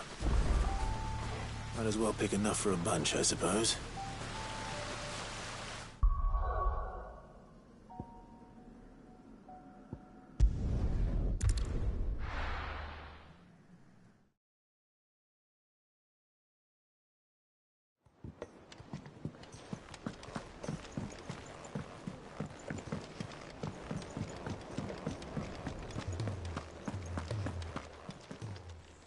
Clive. Coin purse weighing you down? It'd better all be here. Come again. Or don't. I'm not much bothered either way.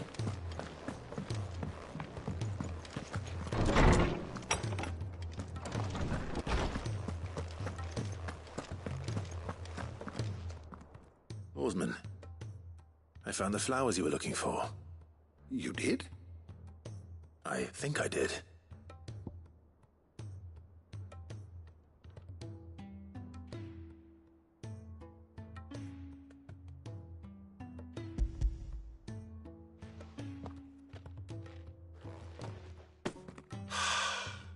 You did indeed. My dear boy, thank you. You wanted to make Dion a gift of one, did you not? Shall I invite him to join us? Oh, I don't... It's no trouble. I'll go and fetch him. Knowledge hoarded is knowledge lost. Thank you again, Clive. Thank you for indulging an old man.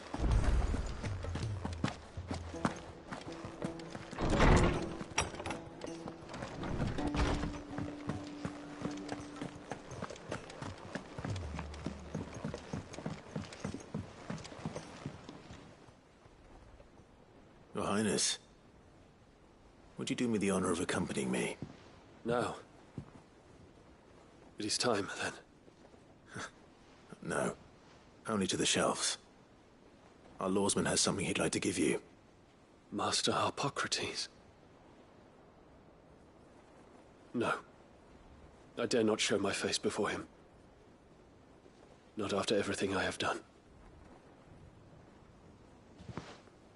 I have taken countless innocent lives.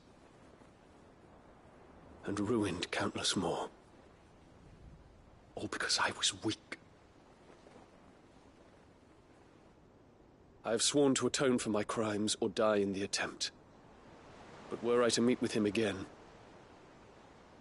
and see in his eyes what I have become, I fear that my resolve might falter. Then that is all the more reason to do it. Test your resolve. Prove to yourself, and to him, how strong it truly is.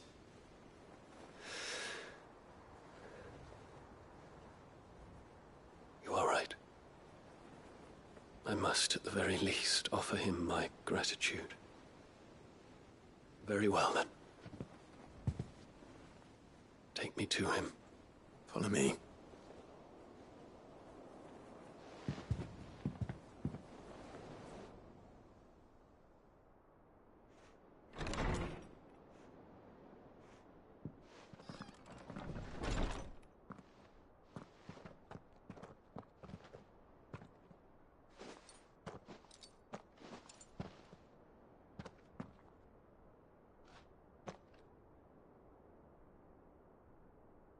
Even now, I hesitate to approach him. What must he think of me? You'd be surprised.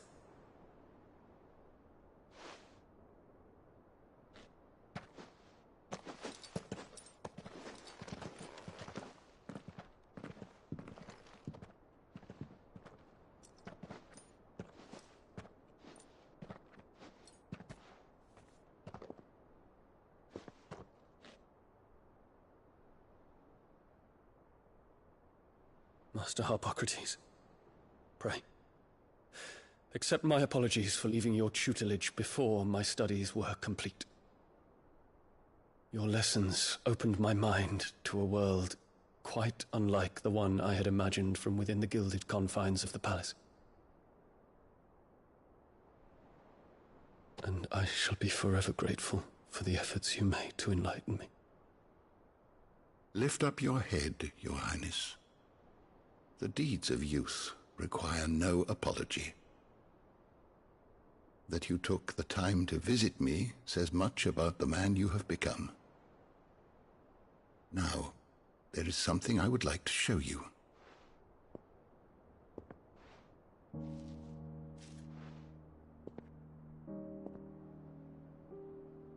Is that a wyvern tail? The color is unfamiliar to me. Because it is unique to those found in the wild. Something in the harsh environments in which they grow lends them this striking you. Their roots are indistinguishable from those of their hothouse cousins, but once they bloom, the difference is immediately apparent. In this flower, I see you, Your Highness. Its roots were the roots of a wyvern tail, with all that implies. But they do not define it, just as yours do not define you. I want you to have it, that it might remind you of this truth.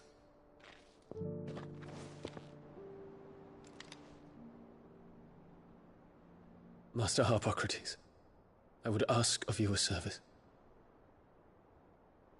Keep your gift until I have fulfilled my duty to the realm, for only then shall I be deserving of it.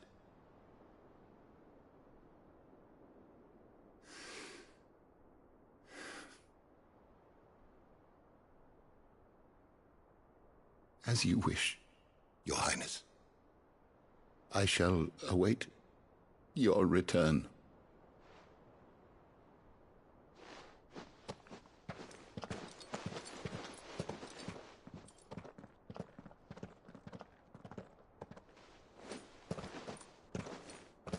Our roots do not define us. No wonder my stepmother didn't like him. For reuniting me with memories I had thought long lost.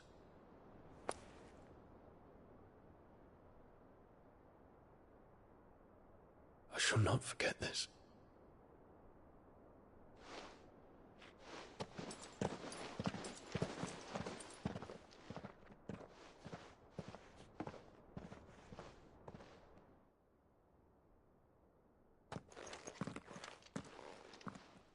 Thank you, Clive. Were it not for you, I fear I might never have found the right moment to speak with him. Not to mention the wyvern tales. I shall plant their seeds, that I might not disappoint His Highness upon his return. I hope the soil in the hideaway is to their liking. Why, these flowers bloomed in the bleak, black wastes of Waloed.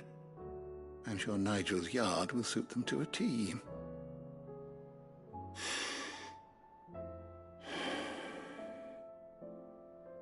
When it comes to expressing one's gratitude, I find that words are seldom sufficient.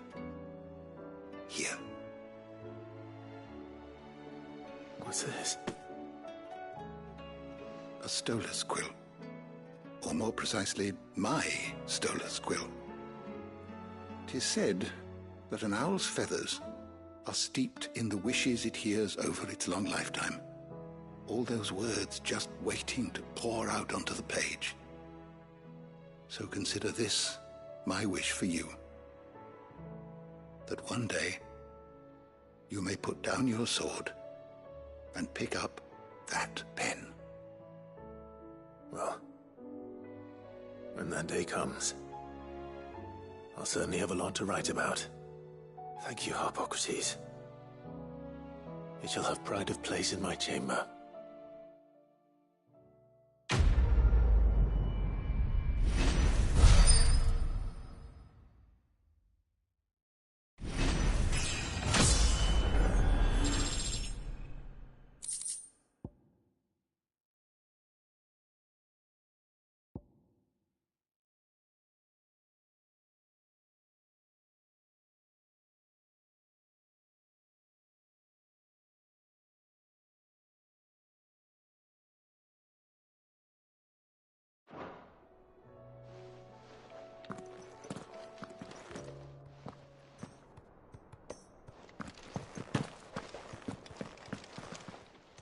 Good morrow to you, my friend.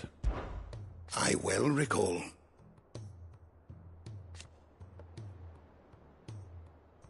He truly believed.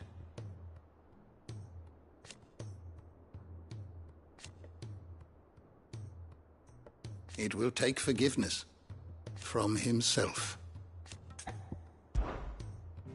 I have a few new notes that might interest you.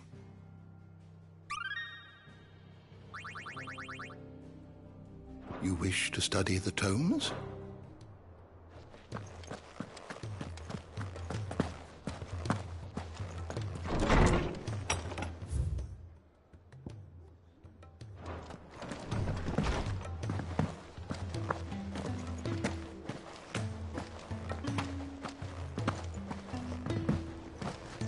First the skies, then the crystal.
Say what you will, Lady Karen has seen herself.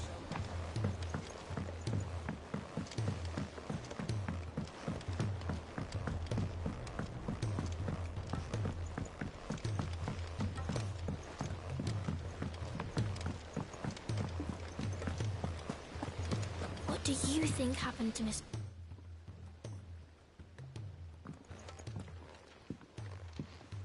Sid! You have to help us! With what? You didn't take apart another of Mid's contraptions, did you? No. Well, yes. But that's not what we want to talk to you about. It's Miss Mididol. She's been acting strange. Very strange. She's barely ever around. When she is, she acts like we aren't even there. Her head's in a crowd. In the clouds. That's what I said. In the clouds. Well, she does have a lot on her mind. When did you last see her?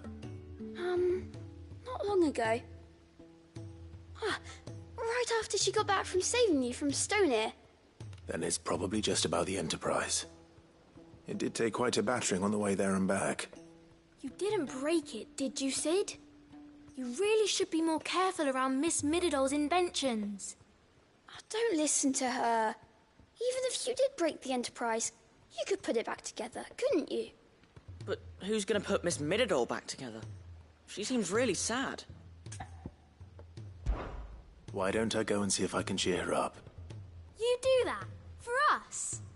She's in her dungeon. Don't scare him. It's not a real dungeon. Thanks for the warning.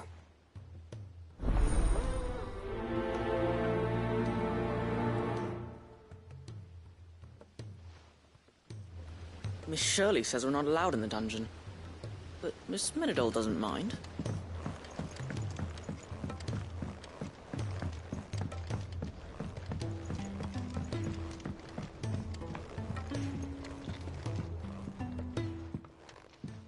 Mid, if you have a...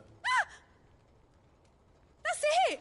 I knew it! The answer was right here under my arse all along! If this doesn't steer to the skies, nothing will. To the skies? You aren't trying to give the Enterprise wings, are you? What else would I be doing? The children seem to think you're avoiding them. They're worried about you. Is this really so important that you need to shut yourself away from everyone? The Enterprise is already the fastest ship in the realm, and that's with the sea beneath her. But what if she weren't bound to the waves? What if she weren't bound to anything at all? It's not fair. The gods get the skies all to themselves, so I'm gonna do something about it.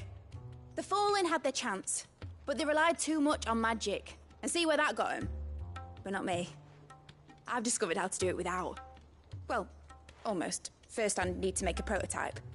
And is that a one-woman job? Are you volunteering? I'll have you know the Enterprise is my baby. But if a godfather's offering to lend a hand, I'd be happy to take it. First, I'll need oil, and not just some old drippings from Miss Molly's spits in the Tub and Crown. Refined stuff, like they make in Aldil. Then I'll need some bone, or shell. Light, strong, preferably no longer attached to the beast it belongs to. If it's beast bones you're after, I'm sure the curse breakers will know where you might find some. No, they'll know where you might find some. You're the one who offered to help, remember? I should speak with one of the curse breakers before I set off for Old Hill. See if I can't find this bone while I'm there as well. They make an oil down at the docks in Aldil that's as slippery as the sea nasties they render it from.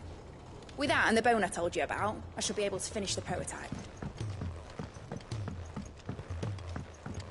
Has Lidadol mentioned a new project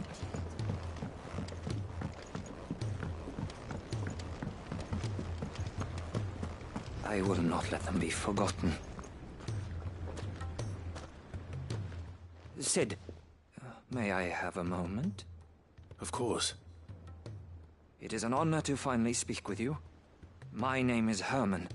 I've been with the Cursebreakers for some time now, and I wish to be deployed to Ash. Any assignment will do.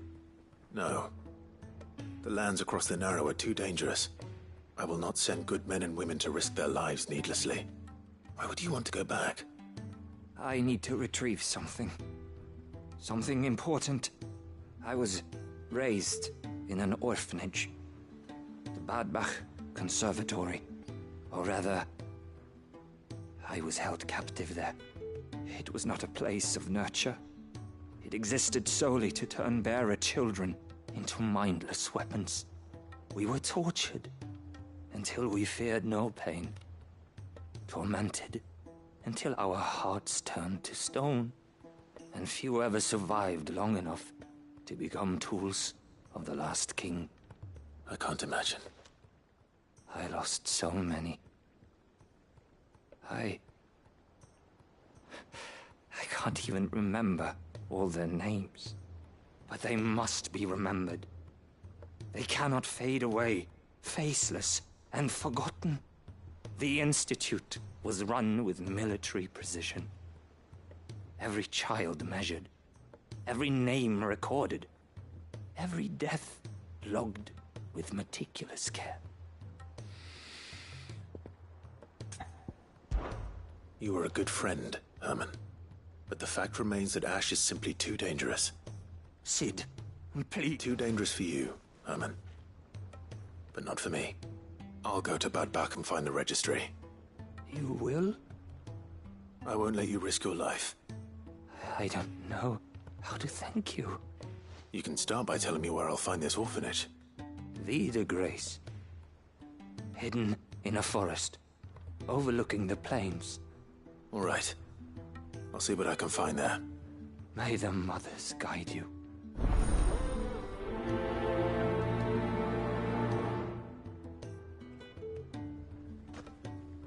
The plains of Vida Grace have haunted my dreams since I escaped from the orphanage. I can't say I was looking forward to returning. So there's one moment you think you've freed the realm from her fate. The next...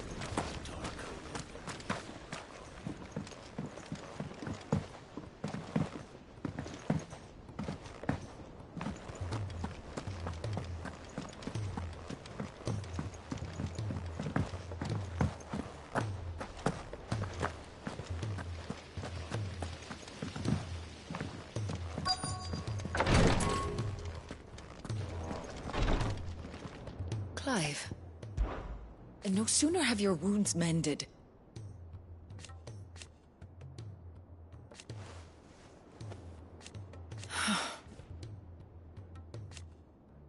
While I may not have Gav's nose,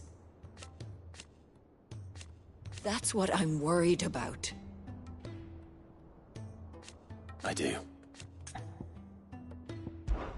What I truly like. But teach her medicine. Try to stay out of trouble. Thank you, my lord, for taking me in. Everyone here has been so kind.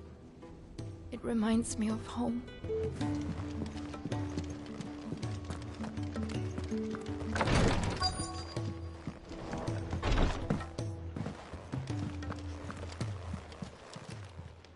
How may I help you today, Clive?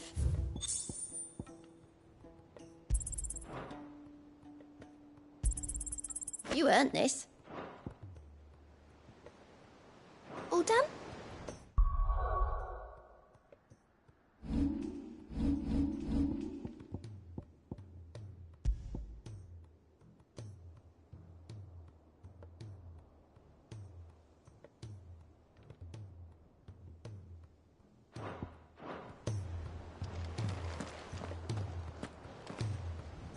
All right, Sid. Come to buy us around, have you? Only if you earn it. Mid needs a piece of light but durable bone for her next project. You've encountered your share of beasts on your travels across the realm. Any ideas? Most bones are the same. Whack 'em hard enough and they'll break. If it's durability you're looking for, shell will serve you better. I do. Will any old adamantus do? Well, with shells, the older the harder. There's a rumour of an ancient adamantus down in, but don't expect to make quick work of the bastard. I'll keep that in mind. Normally I wouldn't recommend going anywhere near an adamantus, let alone one that's had a few centuries to let its temper simmer. They're mean bastards, and they only get meaner with age.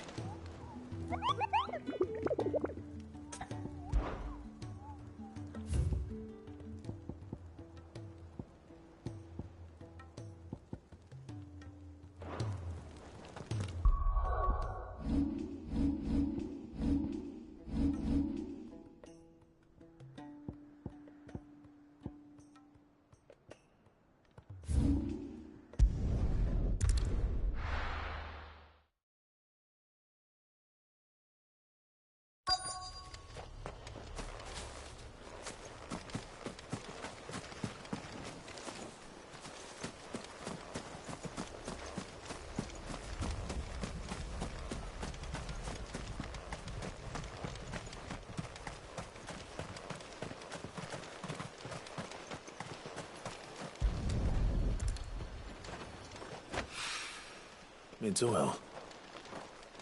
After what happened here, it's a miracle there was any left at all.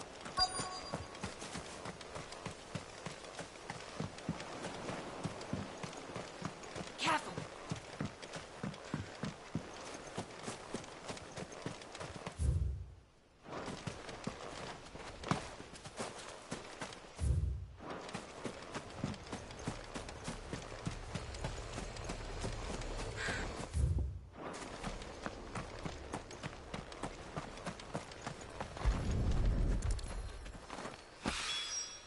This should be enough.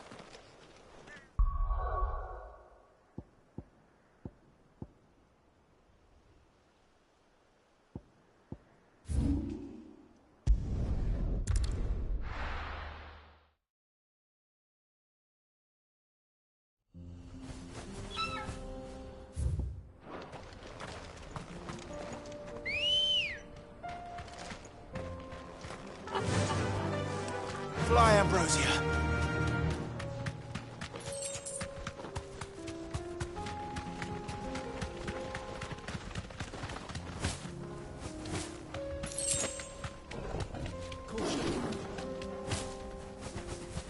Here we are again. Carava. If you were a tortoise, Torgal, where would you hide?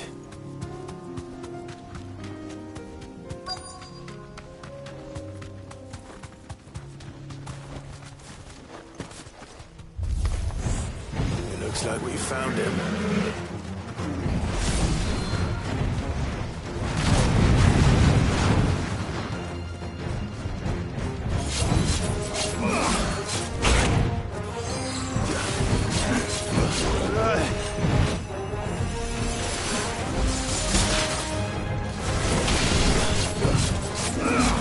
Nice try.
I better get these materials to Mid so she can finish her prototype.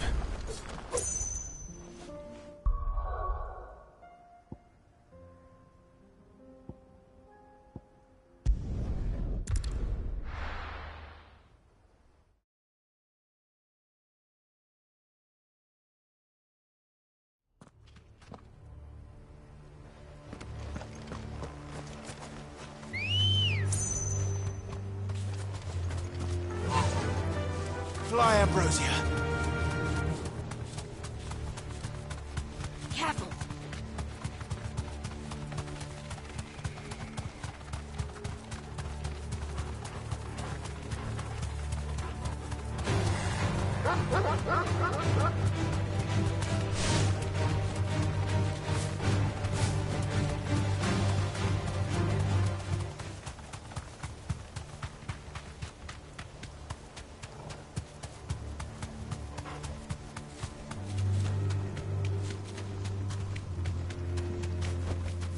No need to ride from here.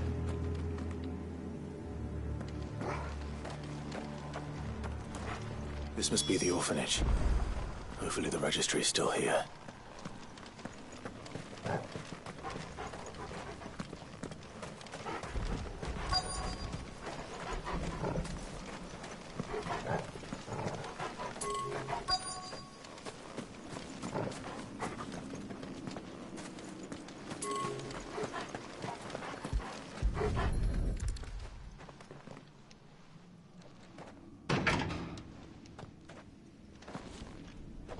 It's locked. I should look around some more before I start breaking down doors.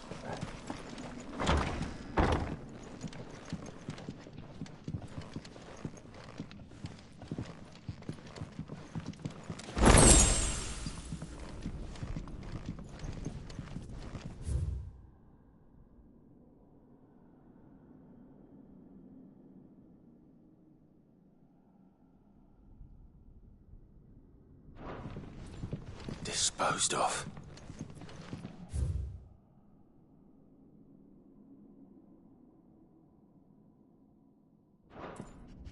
Conditioning. This is nothing short of torture. Herman wasn't exaggerating. It's a wonder he survived this place.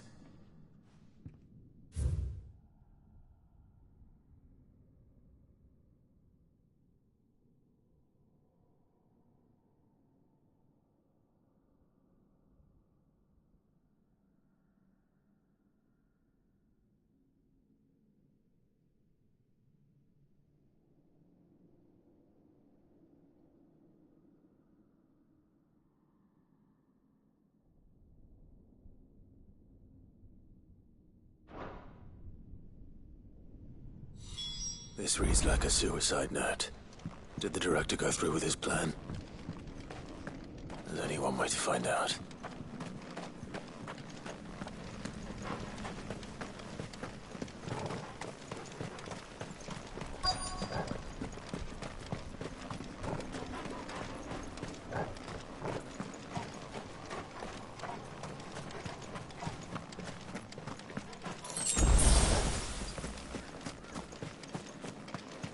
Forked white tree. This must be the place.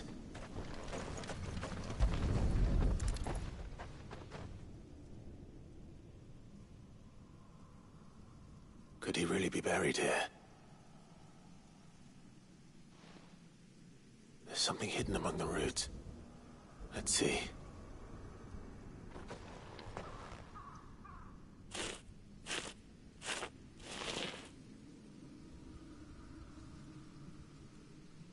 This must be the registry.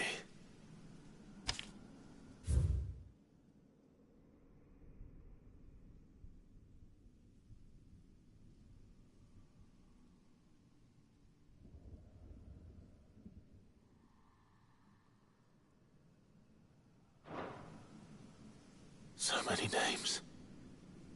This place was a slaughterhouse. And where is the architect of all this misery?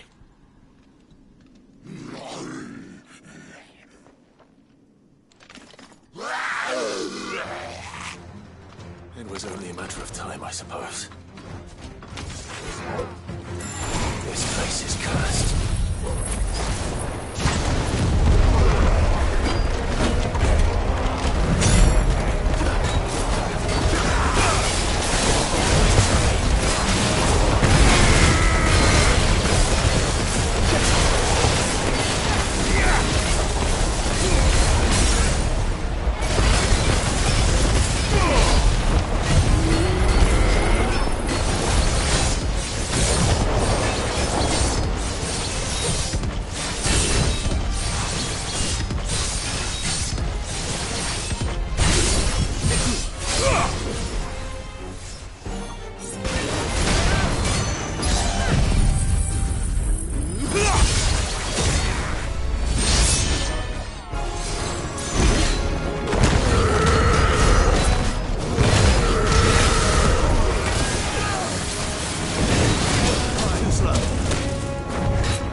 I'm done here. Let's get the registry back to Herman.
Mid, tell me this is all you need.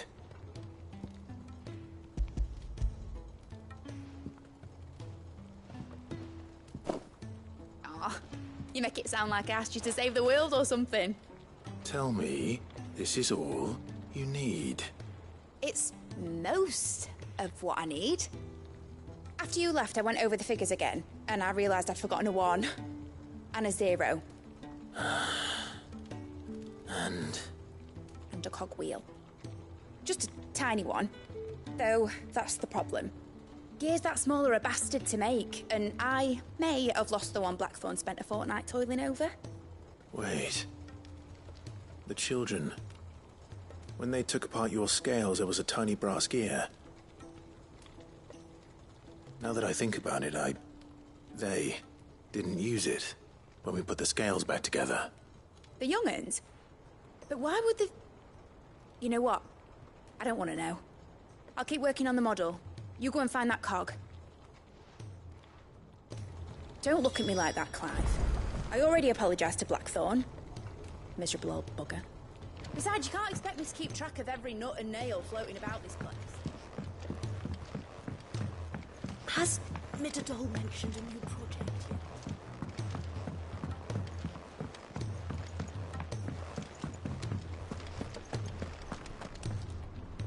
I hear that you traveled to Ash. Sid, did you by any chance? I did.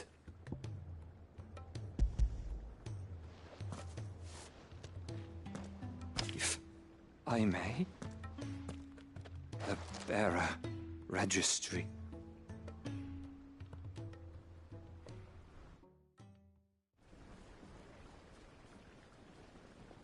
The director was a brutal man.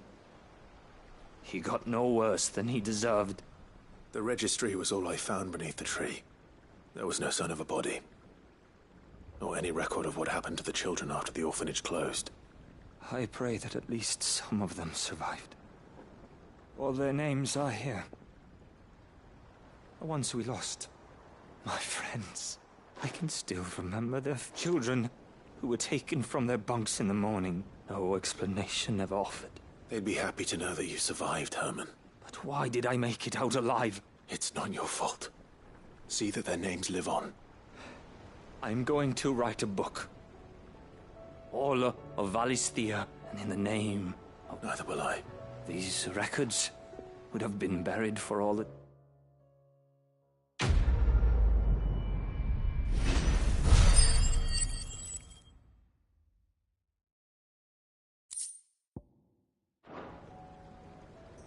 The realm will hear of Badbach.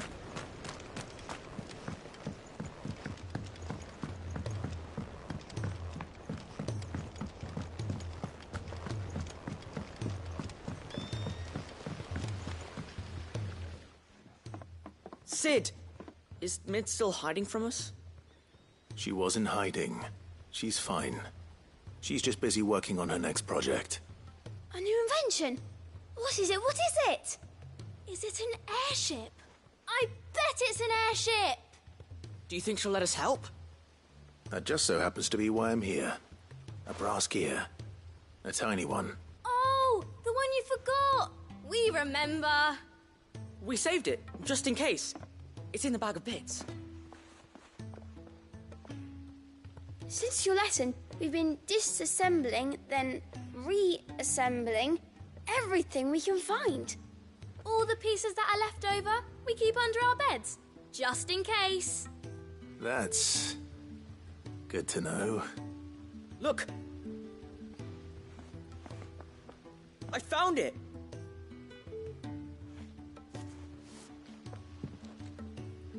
Is that all? Just the gear? We have more parts if Mid needs them. That's all for now. But I'll let Mid know about your...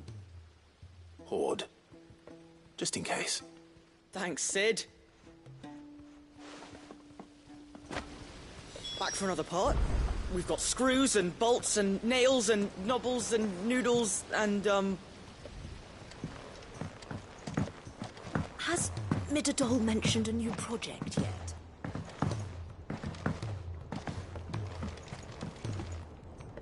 Well?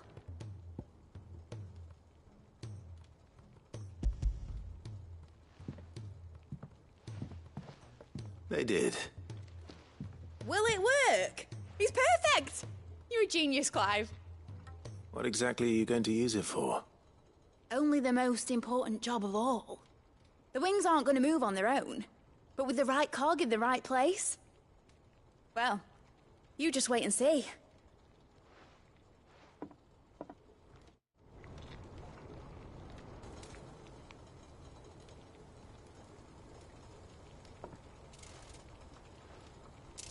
That should do it.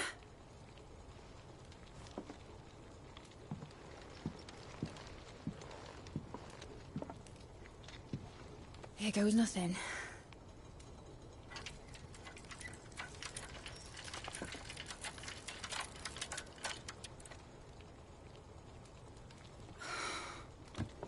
Titan's tits. It wasn't supposed to fly, was it? Of course it was supposed to fly. Wouldn't be much of an airship if it didn't. Honestly, these bloody engines are driving me mad. I was so sure this would be the day she soared. The mithril engine was made to make dreams come true. But maybe this is one dream the world's better off without. Show folk how to take flying. It won't be long till they're raining death down on each other. People will lose their homes. Children, their mums and their dads. Like I lost mine. I'm sorry. So am I, Clive. So am I. Sorry that I have to choose. Do I follow my head, or do I follow my heart?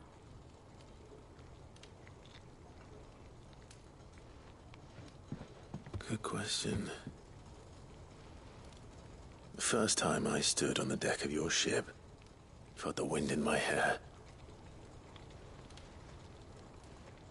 It was like I was flying. But imagine how it would feel to actually do it. My dad always said there were two ways of living life. Chasing a dream or shuffling to your grave. And he were right. Right about a lot of things. Not that I like to admit it. People need dreams to chase. Especially in a world like this.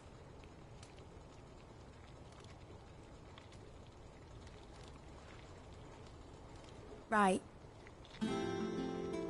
When this is over, I'm gonna take all my mithril engines to Zemeckis and sling them over the edge. I won't have my dream end up turning into someone else's nightmare. But all that hard work... All that hard work will not be used for war, Jamie. But it ain't like it'll be gone. Tell me, Clive, have you ever been on a treasure hunt? Not since Joshua and I were boys. Why do you ask?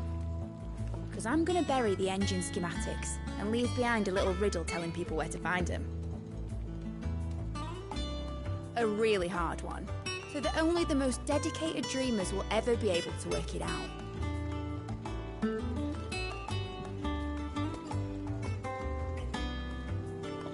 Ooh, I can picture it now. Some daft general squinting at the words with a gormless expression on his mug. Like that one, yeah. Right.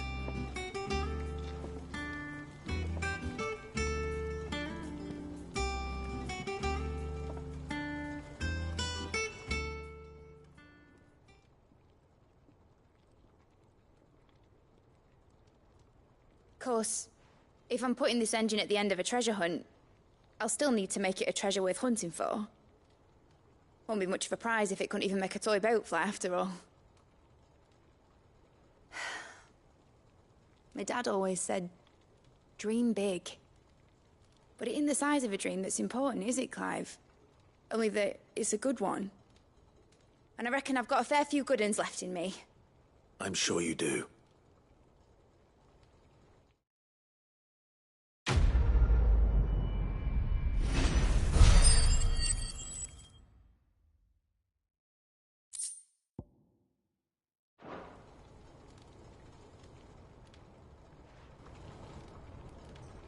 What shall I do with your model? You spent a lot of time on it. We both did. What, that old thing? Not healthy to cling to your failures, Clive. They'll weigh you down, you know. Sound advice. Still, I suppose my prototypes will probably be worth a fair bit when I'm as famous as Bart's the Builder. Seeing as you're always strapped for coin, suppose I can give it to you. Just make sure you get a good price when you do come to part with it. I'd say that was up to you as much as me. All right, Clive.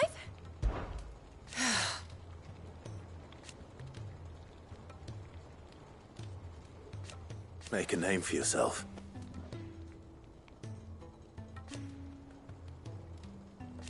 You better bloody had to and all.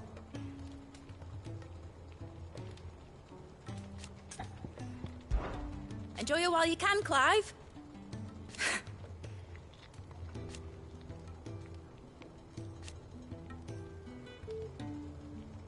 Imagine that, eh?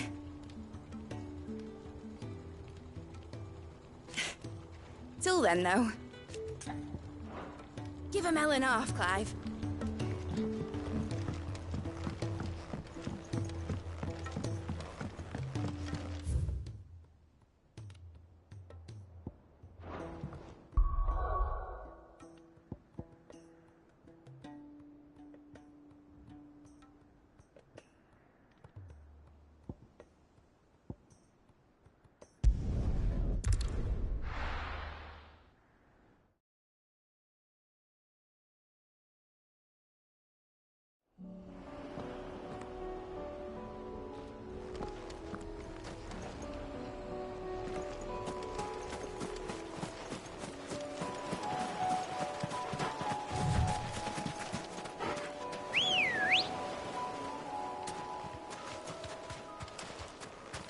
Ready, go?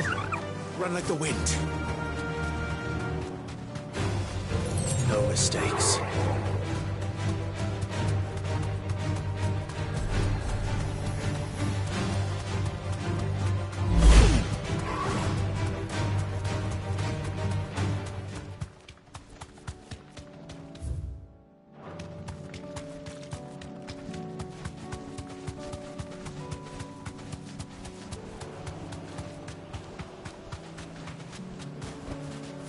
Thanks, Gal.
No more vengeance.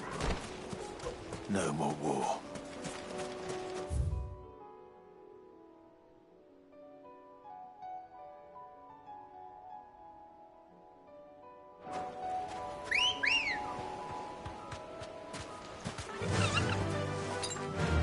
Ambrosia.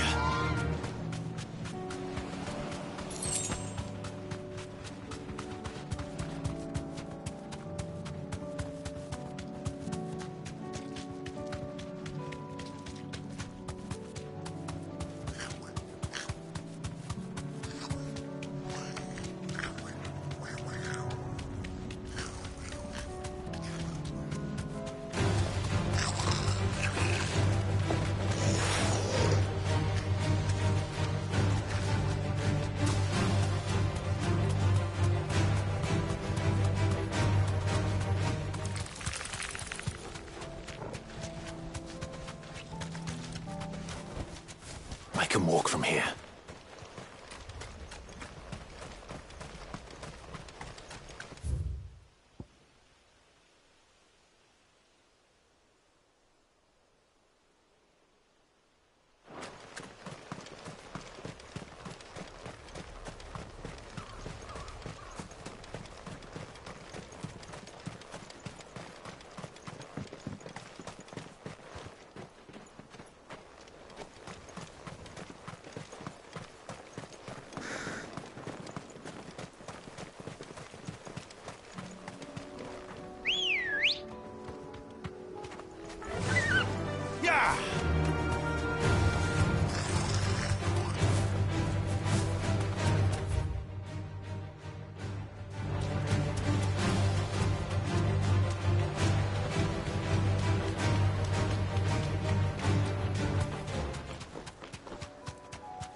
No holding back.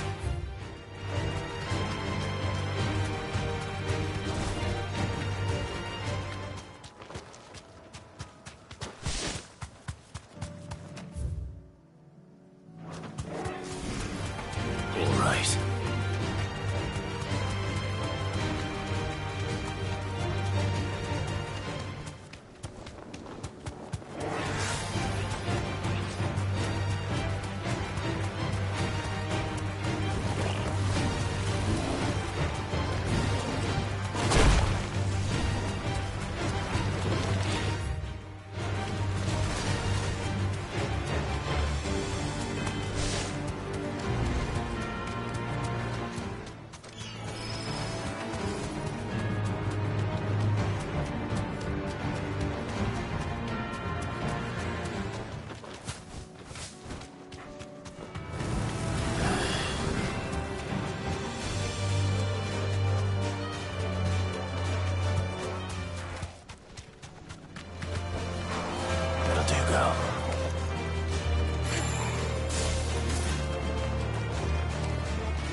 Aye, it's a dangerous world out there.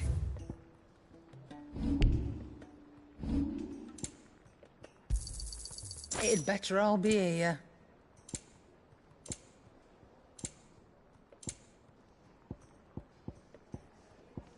Finished, are you?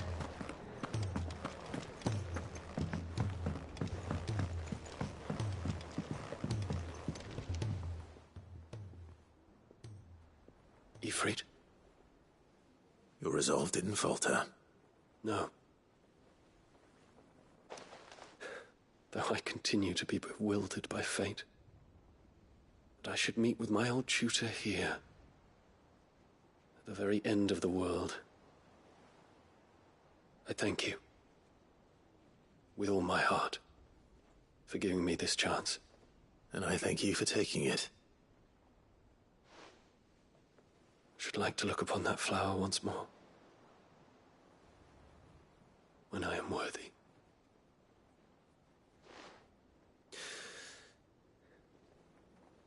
I stand ready to leave for Origin at your word. May Grieger go with us. And see us safely home. The hour fast approaches.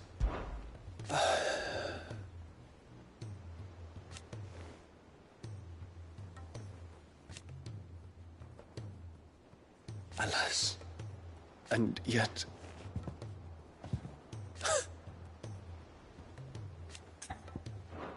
I await your word.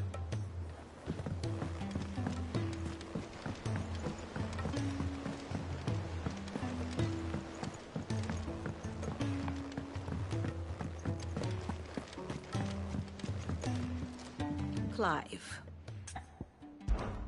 How may I help you today? Here you are.